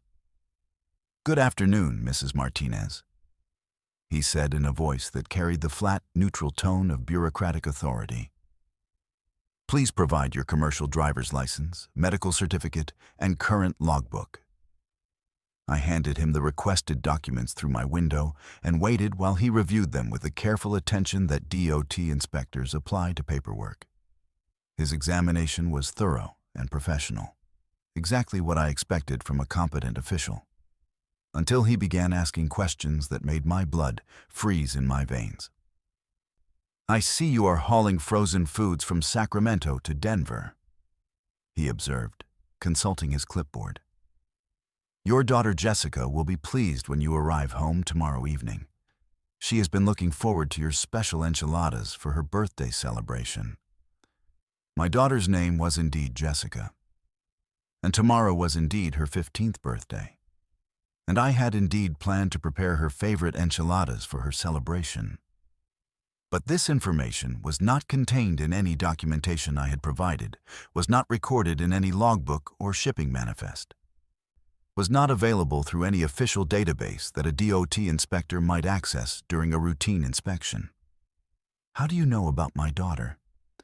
I asked, trying to keep my voice steady and professional, despite the growing unease that was creeping up my spine like cold fingers. The inspector's smile was perfectly pleasant and completely terrifying. "We maintain comprehensive files on all professional drivers in our jurisdiction, Mrs. Martinez. Your family situation, your driving patterns, your personal preferences and habits. It helps us ensure that inspections are conducted efficiently and that appropriate recommendations are made for driver safety and compliance." He continued his review of my documents, making notes on his forms with handwriting that appeared normal until I realized the ink was moving on the paper, rearranging itself into different words and numbers even as I watched. The weight display on the scale platform was fluctuating wildly now, showing impossible readings that ranged from 0 pounds to over 200,000 pounds, numbers that made no physical sense for my actual vehicle configuration. "Your logbook shows some interesting patterns," the inspector continued conversationally. You consistently avoid certain routes through Utah and Colorado, preferring longer alternatives that add time and fuel costs to your operations. This behavior suggests knowledge of conditions or circumstances that are not reflected in official traffic reports or construction bulletins. He was correct again. I did avoid specific highways in those states, routes where I had experienced strange incidents or encountered situations that left me uncomfortable and unwilling to return. But these routing decisions were personal choices based on instinct and experience, not documented anywhere, not shared with anyone, certainly not reported to any government agency that might compile such information. Mrs. Martinez, please step out of your vehicle for a Level 2 inspection, he instructed, his tone remaining professionally neutral despite the impossibility of his knowledge. We need to examine your cargo and verify that your load securement meets current federal standards. I complied because refusal to cooperate with a DOT inspection is a serious violation that can result in immediate shutdown and massive fines. But as I walked toward the rear of my trailer, I noticed other trucks parked behind the inspection building, vehicles that had not been visible when I first arrived at the facility. Dozens of trucks from various companies, all positioned in neat rows like inventory in a storage lot, all completely empty of drivers or cargo. The inspector opened my trailer doors with keys that should not have fit my locks, revealing my load of frozen foods packaged in standard shipping containers. But as he began his examination, the cargo itself began changing, transforming from legitimate freight into objects I could not identify. Organic shapes that pulsed with their own internal rhythms and emitted sounds like distant breathing. Load securement appears adequate, he noted, making marks on his inspection form that shifted and writhed like living things. However, we have detected some irregularities in your cargo documentation that require further investigation. Please report to the processing facility for additional screening. The processing facility, he indicated, was a building I had not noticed before. A structure that appeared to be constructed from the same materials as the trucks parked behind it. Metal and glass and rubber formed into architectural shapes that hurt to look at directly. Other drivers were walking toward this building with the slow, measured pace of people under some form of control, their movements synchronized in ways that suggested external influence rather than personal choice. What kind of processing? I asked, backing slowly toward my truck. Standard biological compliance verification, the inspector replied, his smile widening to reveal teeth that were too sharp and too numerous for any human mouth. We need to ensure that drivers operating in this jurisdiction meet current specifications for integration with transportation infrastructure. The process is painless and improves efficiency significantly. I ran, abandoning protocol, abandoning my load, abandoning every professional instinct that had guided my career. I sprinted back to my truck and fired up the engine without completing any pre-trip inspection. The scale platform attempted to hold my vehicle in place through some mechanism I could not identify. But my Volvo's 500 horsepower engine had enough torque to break free from whatever was constraining my wheels. The inspection facility receded in my mirrors as I accelerated toward the highway. But the inspector's voice followed me through my CB radio despite the fact that I had not given him my channel or call sign. Mrs. Martinez, failure to complete required inspection procedures constitutes a serious violation of federal transportation regulations. Report to the nearest DOT facility immediately for compliance verification. I drove straight through to Denver without stopping, completed my delivery, and immediately began researching the location where I had encountered the inspection station. According to every official source I consulted, no DOT way facility existed at that location on Highway 50. The Nevada Department of Transportation had no record of any inspection station between the points where I had entered and exited their jurisdiction. But other drivers began sharing similar stories on CB frequencies and trucking forums. Encounters with inspection facilities that appeared suddenly and vanished afterward, staffed by officials who knew impossible details about drivers' personal lives and families. Some drivers reported completing these inspections and returning to their routes with no memory of what had occurred during the processing procedures. Others described escaping from facilities where the cargo and drivers were being harvested for purposes that remained unclear. I modified my routes to avoid isolated highways where such encounters might occur, sharing information with other drivers about locations where phantom inspection stations had been reported. But the network of these facilities appears to be expanding, and the processing procedures are becoming more sophisticated in their ability to identify and capture drivers who possess knowledge or experience that might threaten their operations. The most disturbing aspect of these encounters is their apparent legitimacy. The facilities look official, the procedures follow proper DOT protocols, and the inspectors carry credentials that appear authentic until examined closely. Only their impossible knowledge and their inhuman characteristics reveal the true nature of what they represent. I continue driving, continue maintaining my perfect safety record, continue avoiding the routes and locations where these phantom facilities operate. But I know that eventually, every professional driver will encounter one of these stations, and when that happens, the choice becomes simple. Submit to processing and join the network of controlled drivers, or resist and face whatever consequences follow. The highways are changing, becoming something more than transportation infrastructure, evolving into a collection system operated by entities that view human drivers as components to be harvested and integrated, rather than professionals to be regulated and protected. And every time I see a DOT inspection sign, I wonder whether the facility ahead is legitimate, or whether it represents another attempt to process me into compliance with specifications I cannot understand but must resist. The road belongs to them now. We are just passing through their territory, hoping to complete our deliveries before they decide we are ready for harvesting. How do you deliver cargo to a destination that was demolished 50 years ago? Georgina accepted a rush delivery to an address that led to empty land, but the trailer contained items that hadn't been manufactured in decades.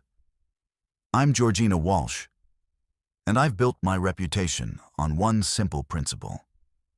I deliver what I'm contracted to deliver when I'm contracted to deliver it, no matter what obstacles the road throws at me. 21 years in this business, and I've never missed a delivery window, never damaged cargo, never failed to complete a run once I've accepted the load. That perfect record has earned me premium rates and exclusive contracts with shippers who need absolute reliability. But some deliveries test more than your driving skills or your commitment to schedules. Some deliveries test your grip on reality itself. The load came through my broker on a Tuesday morning in March, one of those early spring days when winter hasn't quite released its grip on the Midwest. But you can sense warmer weather lurking just beyond the next cold snap. High priority freight, premium rate, unusual destination. The shipper was listed as Meridian Industrial Supply, an address in Cleveland I'd never heard of, but which checked out legitimate when I ran their DOT number and business registration. The consignee was Blackwood Manufacturing in Akron, Ohio, with delivery scheduled for the following morning at precisely 8 a.m. Nothing unusual about the paperwork except for the delivery address, which seemed to be located in what my GPS showed as an empty lot in an industrial area that had been largely abandoned since the steel industry collapsed in the 1980s. But addresses change, buildings get renumbered, and GPS systems aren't always updated with the latest municipal modifications. I delivered to stranger places for stranger reasons, and the premium rate suggested the shipper was willing to pay extra for reliability rather than convenience. The pickup went smoothly. Meridian Industrial's facility was exactly where it should be. A standard warehouse operation with loading docks and forklifts and workers who knew their business. The freight was packaged in wooden crates, marked with shipping labels that looked vintage. The kind of typography and design aesthetics you'd see in industrial catalogs from the 1960s or 1970s, but printed on modern shipping forms with current tracking numbers and barcodes. "What kind of equipment are we shipping?" I asked the dock supervisor as they loaded my 53-foot dry van trailer with 28 crates of varying sizes. "Manufacturing components," he replied without making eye contact. "Replacement parts for vintage machinery. Customers been waiting a long time for this shipment." The crates were heavier than modern manufacturing components should be, dense with the kind of weight that suggested solid steel construction rather than the aluminum and composite materials favored by contemporary industrial suppliers. But vintage equipment often required robust replacement parts, and specialized manufacturing could justify both the weight and the premium shipping rates. I secured the load with standard cargo straps and headed east on I-80 toward Akron, making good time through light traffic and clear weather. The trailer pulled smoothly. No unusual road noise or handling characteristics. Just another routine delivery of industrial freight to a customer who needed their equipment operational. But as I approached the Akron metropolitan area and began following my GPS toward the delivery address, the landscape became increasingly desolate. The route took me through neighborhoods that had clearly seen better days. Abandoned factories, empty lots where buildings had once stood, streets with more potholes than pavement. Urban decay was common in Rust Belt cities, but this area seemed to have been forgotten entirely, left to deteriorate without any attempt at renovation or redevelopment. The GPS directed me to turn onto Blackwood Avenue, a street that appeared on my mapping software, but which was barely more than a cracked ribbon of asphalt running between vacant lots overgrown with weeds and scattered debris. No street signs, no building numbers, no indication that this had ever been anything more than an access road to facilities that had been demolished decades ago. At the end of Blackwood Avenue, where the GPS indicated my delivery address should be located, I found nothing but empty land. No buildings, no loading docks, no signs of current or recent industrial activity. Just a field of cracked concrete foundations and rusted metal debris that suggested something substantial had once occupied this site, but had been razed so long ago that nature was beginning to reclaim the space. I checked my paperwork again, confirmed the address, consulted my backup GPS systems and my paper atlas. Every source agreed that I was in the correct location, but there was clearly no facility here capable of receiving a delivery. I tried calling the consignee's phone number listed on the bill of lading, but the line was disconnected. The emergency contact number went straight to a voicemail system that sounded like it had been recorded on equipment from another era. That's when I noticed the other trucks. Scattered around the periphery of the empty lot were perhaps a dozen commercial vehicles from different eras and different companies, all positioned as if they had backed up to loading docks that no longer existed. Some of the trucks looked relatively recent, others appeared to be vintage models from the 1980s and 1990s. Their paint faded and their tires flat, but their cargo doors standing open as if deliveries had been completed. I walked over to examine the nearest truck, a faded blue freight liner with Michigan plates and the logo of a trucking company I didn't recognize. The cab was unlocked and empty, keys still in the ignition, logbooks open to entries that showed a delivery date from 15 years ago. The trailer was completely empty, except for some shipping debris and cargo straps that looked like they hadn't been disturbed since the load was removed. The pattern was consistent across all the abandoned vehicles. Deliveries completed, paperwork left behind. trucks abandoned as if the drivers had simply walked away after unloading their cargo. Some of the logbook entries went back decades, suggesting that drivers had been making deliveries to this non-existent facility for far longer than should have been possible. As I was examining one of the older trucks, a 1970s-era Peterbilt with a wood-grain dashboard and chrome exhaust stacks, I heard sounds coming from the direction of my own trailer. Not mechanical sounds, not the settling noises that trailers make when temperature changes affect the metal structure. Human sounds, voices and movement, as if people were unloading my cargo. I ran back to my truck and found my trailer doors standing open, the cargo straps neatly coiled and stored, and all 28 crates gone. The trailer was empty except for wooden pallets and some shipping debris, exactly like all the other abandoned trailers I'd examined. But there were no people visible, no loading equipment, no explanation for how several tons of crated machinery could have been unloaded and removed in the few minutes I'd been away from my vehicle. That's when I saw them. Workers in coveralls and hard hats, carrying clipboards and moving with the purposeful efficiency of people who knew exactly what they were doing. But they were translucent, like images projected onto the air, and they were dressed in work clothes from decades past. The coveralls were the style worn by factory workers in the 1960s. The hard hats were the old-fashioned metal designs that hadn't been used since the 1970s. And their movements had the slightly accelerated quality of old industrial films.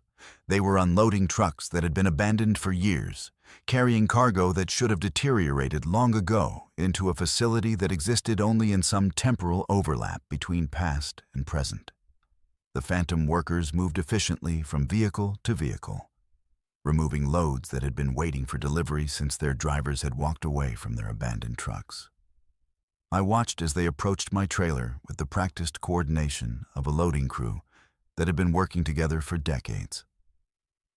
They loaded my 28 crates onto hand trucks and dollies that looked like museum pieces, transporting them toward a shimmering outline that gradually resolved into the shape of a manufacturing facility that flickered in and out of visibility like a mirage. Blackwood Manufacturing existed, but not in the present. It occupied the same space it had inhabited 50 years ago, operating with the same workforce, using the same equipment, serving customers who needed replacement parts for machinery that had been obsolete for decades. The facility existed in a temporal bubble that intersected with the present just long enough to receive deliveries from drivers who had been hired to transport cargo backward through time. The phantom supervisor approached my truck carrying a clipboard and a pen that left no marks on paper. He handed me a receipt for the delivered cargo, a document that felt substantial in my hands, but which began fading even as I held it. The signature line showed my name written in handwriting that wasn't mine, acknowledging delivery to a customer who had been out of business since before I was born. "Thank you for your service," the supervisor said, in a voice that seemed to come from a great distance. "Your cargo will be processed according to specifications and distributed to customers who have been waiting patiently for these components."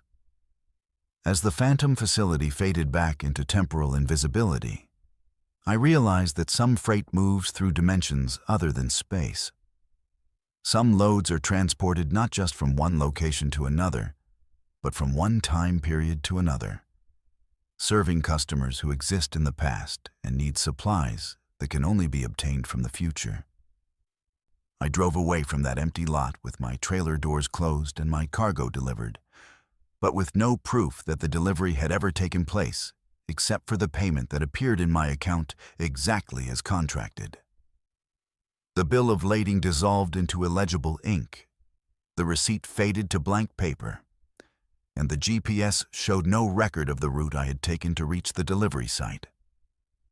But I continue to receive similar loads through the same broker, cargo bound for destinations that exist only in memory, serving customers who operate factories that closed before their grandchildren were born. The Phantom Freight network spans decades and connects eras, ensuring that the machinery of the past continues operating even after the world has moved on to newer technologies. And sometimes, late at night when I'm driving through industrial areas that have seen better days, I catch glimpses of the temporal overlaps where past and present intersect. Factories that shimmer into existence for just long enough to receive a delivery. Workers who have been waiting decades for replacement parts. Customers who trust professional drivers to bridge the gap between what was and what is. I deliver to the past because someone has to keep history running, even when history has been officially discontinued. What lives in the shadows of those 24-hour rest stops you think are safe?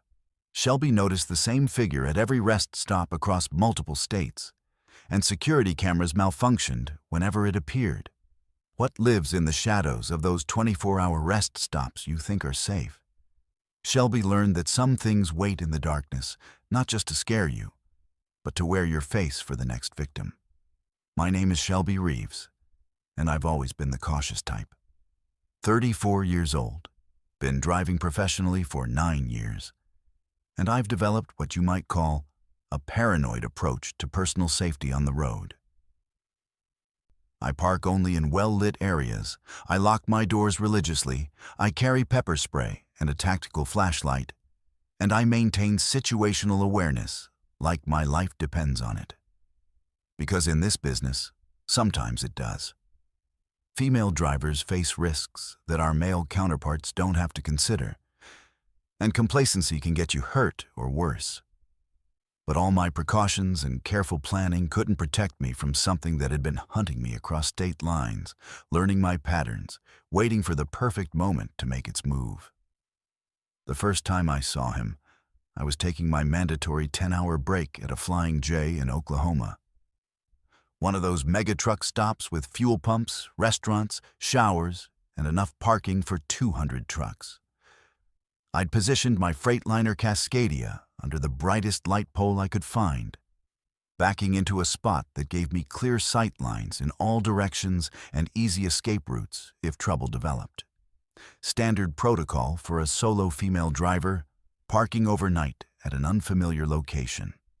I was reviewing my route for the next day when I noticed him standing at the edge of the parking lot, just beyond the reach of the overhead lighting. Tall figure, maybe 6'3", wearing what looked like a dark coat or jacket. Perfectly motionless in a way that immediately caught my attention. Most people move constantly, shifting weight, adjusting clothing, checking phones. But this figure stood absolutely still, like a statue or a scarecrow planted in the asphalt. At first, I figured he was just another driver taking a smoke break or stretching his legs after hours behind the wheel. Truck stops attract all kinds of people at all hours, and standing around in parking lots isn't unusual behavior. But something about his posture and positioning bothered me. He was facing toward the parked trucks rather than away from them. And he seemed to be watching the vehicles rather than just killing time between driving shifts. I kept an eye on him while I organized my paperwork and prepared for sleep. But after about 20 minutes, he simply walked away into the darkness beyond the truck stop property. Probably just a restless driver, or maybe a lot lizard scoping out potential customers. Nothing threatening. Nothing that warranted any action beyond basic awareness. The second sighting happened 3 days later at a TA travel center in Arkansas, about 400 miles from where I'd seen him before. Same height, same dark clothing, same unnaturally still posture at the edge of the lighted parking area. This time, I paid closer attention to his positioning and realized he was standing exactly where he would have the best view of my truck, specifically. Not watching the parking lot in general, not positioned to observe the main building or fuel lanes, but located precisely where he could monitor my vehicle while remaining partially concealed. That's when I started getting nervous. Seeing the same person at two different truck stops separated by hundreds of miles wasn't impossible. Long-haul drivers cover vast distances and frequent the same major travel plazas. But the odds were low enough to be concerning. More troubling was his obvious interest in my specific location, rather than general people-watching or commercial activity. I documented the incident with photos taken through my windshield, though the distance and lighting conditions made positive identification difficult. The images showed a tall figure in dark clothing, but facial features and other identifying details were obscured by shadows and distance. Still, I filed the photos in my phone and made notes about the time, location, and circumstances of each sighting. The pattern became undeniable over the following weeks. Same figure, same behavior, same positioning at truck stops across multiple states. Flying J in Tennessee, Pilot in Georgia, Loves in South Carolina, independent stops in North Carolina and Virginia. Always at the periphery of the lighting, always watching my truck specifically, always maintaining that unnatural stillness that made my skin crawl. I started varying my routes and stopping patterns, choosing different travel plazas and altering my schedule to break any predictable routine he might be exploiting. But he continued appearing, somehow anticipating my movements and positioning himself to observe my activities. It was like he had access to my dispatch information or was tracking my electronic logging device, staying one step ahead of my efforts to avoid him. The breakthrough came at a truck stop in Pennsylvania, when I decided to confront the situation directly. Instead of just observing from my cab, I grabbed my tactical flashlight and approached his position at the edge of the parking lot. But as I got within about 50 feet of where he'd been standing, he simply vanished. Not walked away, not retreated into shadows, but disappeared completely as if he'd never been there at all. That's when I noticed the security cameras. Every truck stop I'd encountered him at was equipped with extensive surveillance systems. Cameras covering the fuel lanes, parking areas, building entrances, and perimeter zones. But when I asked security personnel to review footage from the times I'd spotted my stalker, they consistently reported technical malfunctions during those exact time periods. Cameras going offline, digital storage corruption, power fluctuations that interrupted recording systems. Happens more often than you'd think, explained a security supervisor at the Pennsylvania location. Electrical storms, power grid issues, equipment failures. Surveillance systems are more fragile than people realize. But the malfunctions were too convenient, too precisely timed to be coincidental. Something was deliberately disabling surveillance equipment during the periods when my stalker was active, ensuring that no permanent record of his presence would exist. The implications of that level of technical sophistication were more frightening than simple human predation. I started networking with other female drivers through CB channels and online forums, sharing information about my experiences and asking whether anyone else had encountered similar surveillance. The responses were disturbing. Multiple drivers reported being followed by the same figure across different regions and time periods. Always the same height and clothing, always the same unnatural stillness, always accompanied by security system failures that prevented documentation. More troubling were the stories from drivers who had confronted their stalker directly. 3 women described approaching the figure and experiencing memory gaps. Periods of lost time ranging from several minutes to over an hour, with no recollection of what had occurred during those intervals. They would remember walking toward the figure and then suddenly find themselves back in their trucks with no memory of the intervening events. One driver, a veteran named Patricia, who ran dedicated routes between Texas and Florida, shared a particularly disturbing account. She had been followed by the same figure for over 2 months before deciding to end the harassment permanently. Armed with pepper spray and a knife, she approached his position at a rest area in Georgia with the intention of demanding that he leave her alone. Next thing I knew, I was waking up in my bunk 12 hours later, Patricia reported. My logbook showed I'd driven 300 miles overnight, but I had no memory of getting behind the wheel or making that trip. Worse, other drivers at truck stops along that route reported seeing me, but they said I was acting strange, not talking, not responding to greetings, just going through the motions like I was sleepwalking. The most chilling detail of Patricia's story was what happened next. Over the following weeks, other female drivers reported being stalked by a figure that matched Patricia's height and build exactly. The original stalker had apparently been replaced by something wearing Patricia's appearance, continuing the pattern of surveillance and harassment using her face and body as camouflage. That's when I realized what I was dealing with. This wasn't a human predator following female drivers across the country. It was something that collected victims and used their appearance to hunt additional prey, building a network of stolen identities that allowed it to blend into truck stop communities while selecting new targets. I changed my approach completely. Instead of trying to avoid or confront my stalker, I began studying him, documenting patterns in his behavior and looking for weaknesses in his camouflage.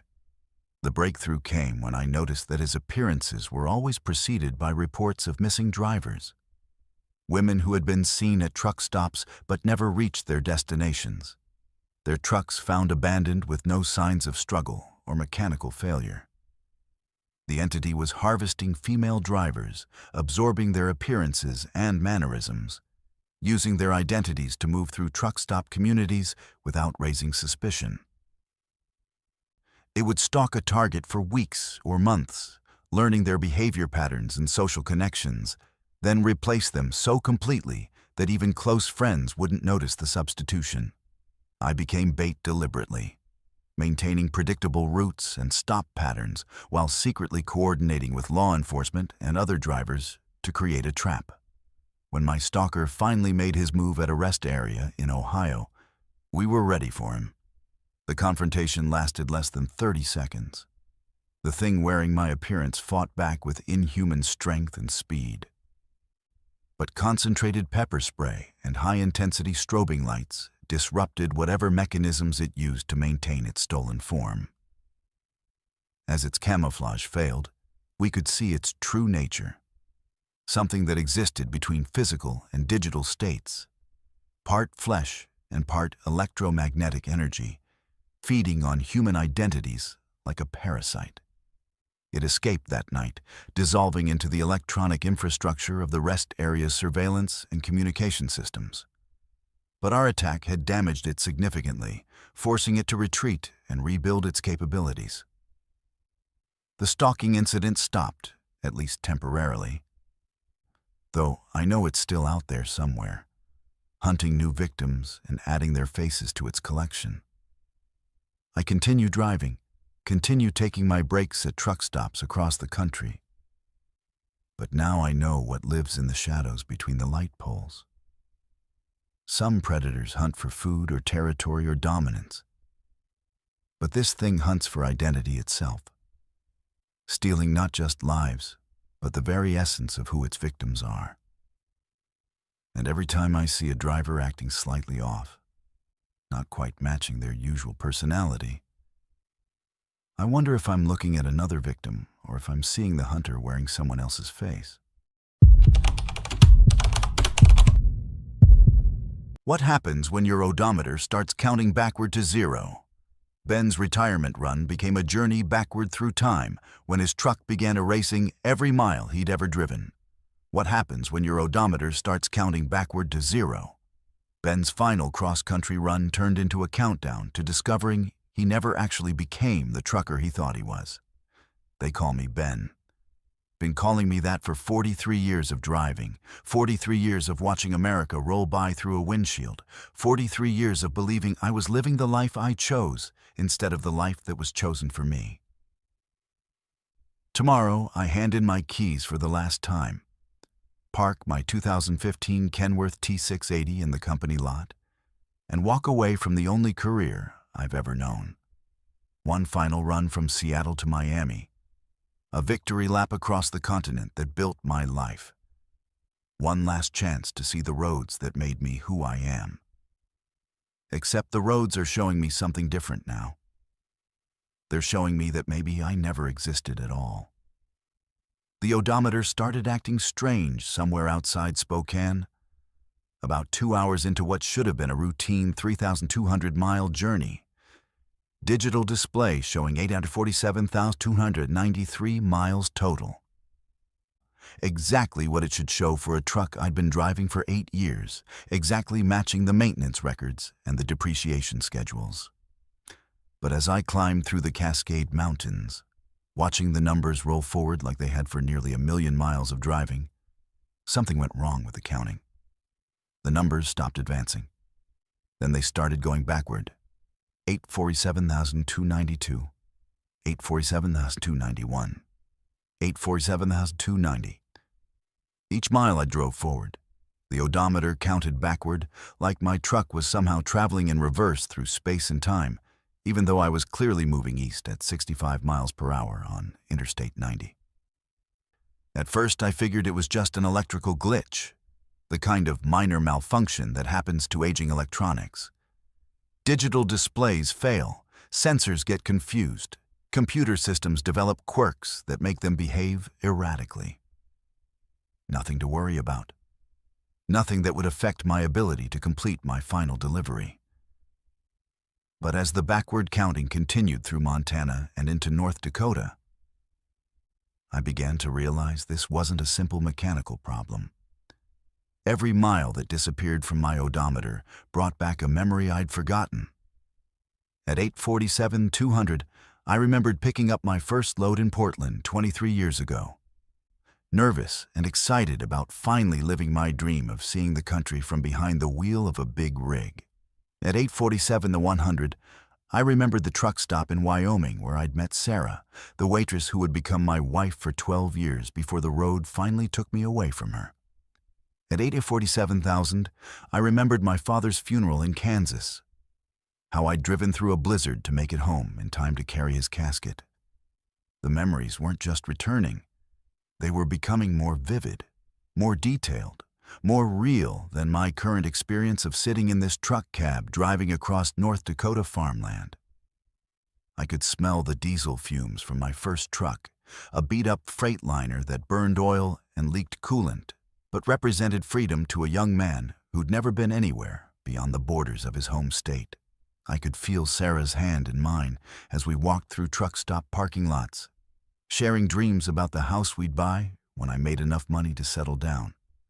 By the time I reached Fargo, my odometer had counted backward to 840,000 miles, erasing 7 years of driving in the span of one day. But those weren't just numbers disappearing from a digital display. Those were 7 years of my life being methodically deleted, removed from existence as if they had never happened. The truck was unmaking itself and unmaking me along with it. I tried stopping at a Caterpillar dealer to have the odometer checked, but the service manager looked at me like I was speaking a foreign language when I described the problem. According to his diagnostic computer, my truck's odometer was working perfectly, showing exactly the mileage it should show for a vehicle of its age and service history. The backward counting was invisible to everyone except me. That's when I realized the horrible truth. I wasn't experiencing a mechanical failure. I was experiencing the systematic erasure of a life that had never actually been lived.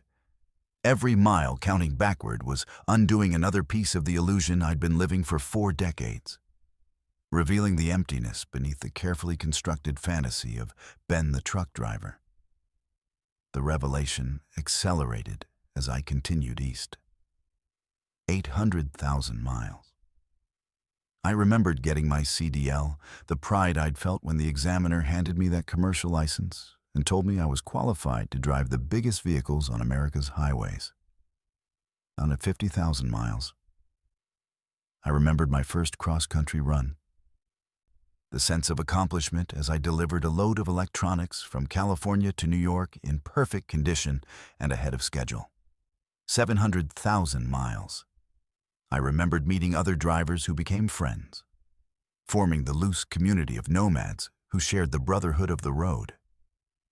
But as each memory returned, I began noticing inconsistencies, details that didn't quite fit together, conversations that seemed rehearsed rather than spontaneous, experiences that felt like they had been manufactured rather than lived. The truck stops I remembered visiting had layouts that shifted depending on when I recalled them.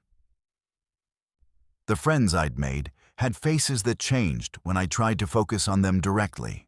The loads I'd hauled transformed from electronics to furniture to produce, depending on which version of the memory I accessed. By the time I reached Minneapolis, my odometer had counted down to 500,000 miles, and I was beginning to understand that my entire career as a truck driver had been an elaborate simulation. The roads I thought I'd traveled were digital representations of real highways. The cargo I'd delivered existed only in computer databases. The relationships I'd formed were interactions with artificial intelligences programmed to respond like human beings. The truck itself was the interface, the mechanism through which I'd experienced a virtual reality so complete and immersive that I'd never questioned its authenticity. For 43 years, I'd been sitting motionless in some kind of pod or chamber, connected to systems that fed sensory data directly into my brain while my body remained stationary. The odometer counting backward wasn't malfunctioning. It was showing me the truth about the distance between my imagined experiences and physical reality. 400,000 miles. I remembered the day I decided to become a truck driver, inspired by movies and stories about the freedom of the open road. But now I could see that the decision hadn't been mine at all. It had been programmed into the simulation, a starting point for the narrative that would keep me occupied and content, while my real body served some other purpose I couldn't comprehend. 300,000 miles. I remembered my childhood in Iowa, growing up on a farm, dreaming of escaping to see the wider world. But those memories were dissolving too, revealing themselves as backstory created to give my virtual existence context and motivation. There had never been a farm in Iowa. There had never been parents who worried about their son choosing such a dangerous profession. There had never been a hometown to leave behind or return to. 200,000 miles. The simulation began showing me glimpses of the real world, the facility where my body had been maintained for decades, while my consciousness lived in the virtual reality of America's highways. Thousands of pods containing other people who believed they were living authentic lives as drivers, mechanics, dispatchers, and shippers. All of us connected to the same massive simulation, creating a complex society that existed only in digital space. 100,000 miles. I began to understand the purpose of the system. We weren't just entertainment for some advanced civilization. We were processing power, our brains functioning as components in a vast computational network, while our consciousness remained occupied with the illusion of meaningful work. The freight we moved was data being transferred between processing nodes. The routes we traveled were pathways through massive databases. The relationships we formed were connections in a social network that served functions we couldn't perceive. As my odometer approached zero, I had a choice to make. I could accept the truth about my existence and try to break free from the simulation, potentially destroying 43 years of accumulated memories and relationships. Or I could choose to believe in the authenticity of my experiences, embracing the virtual life as real regardless of its artificial nature. The final mile counted down slowly. 10, 9, 8, 7, 6, 5, 4, 3, 2, 1, 0. At 0 miles, I was back where I started. Not geographically, but existentially. A consciousness without a history, facing the choice of whether to begin this simulation again or step out of the truck and confront whatever reality existed beyond the highways I'd thought were real. I chose to keep driving, because even if the roads were digital and the cargo was data and the relationships were programming, the experiences had shaped something that felt like a soul. The miles might have been virtual, but the meaning I'd found in traveling them was as real as anything in the physical world. The odometer began counting forward again. Mile 1, Mile 2, Mile 3. A new journey beginning, with the knowledge that reality is whatever we choose to make meaningful. And maybe that's enough. Maybe that's always been enough. What would you do if you discovered your entire life was a simulation? Which of these 11 disturbing trucker stories haunted you the most? Share your thoughts in the comments below, and if these tales of highway horror kept you on the edge of your seat, hit that like button and subscribe for more bone-chilling stories that blur the line between reality and nightmare. The road holds many secrets, and we're just getting started uncovering them.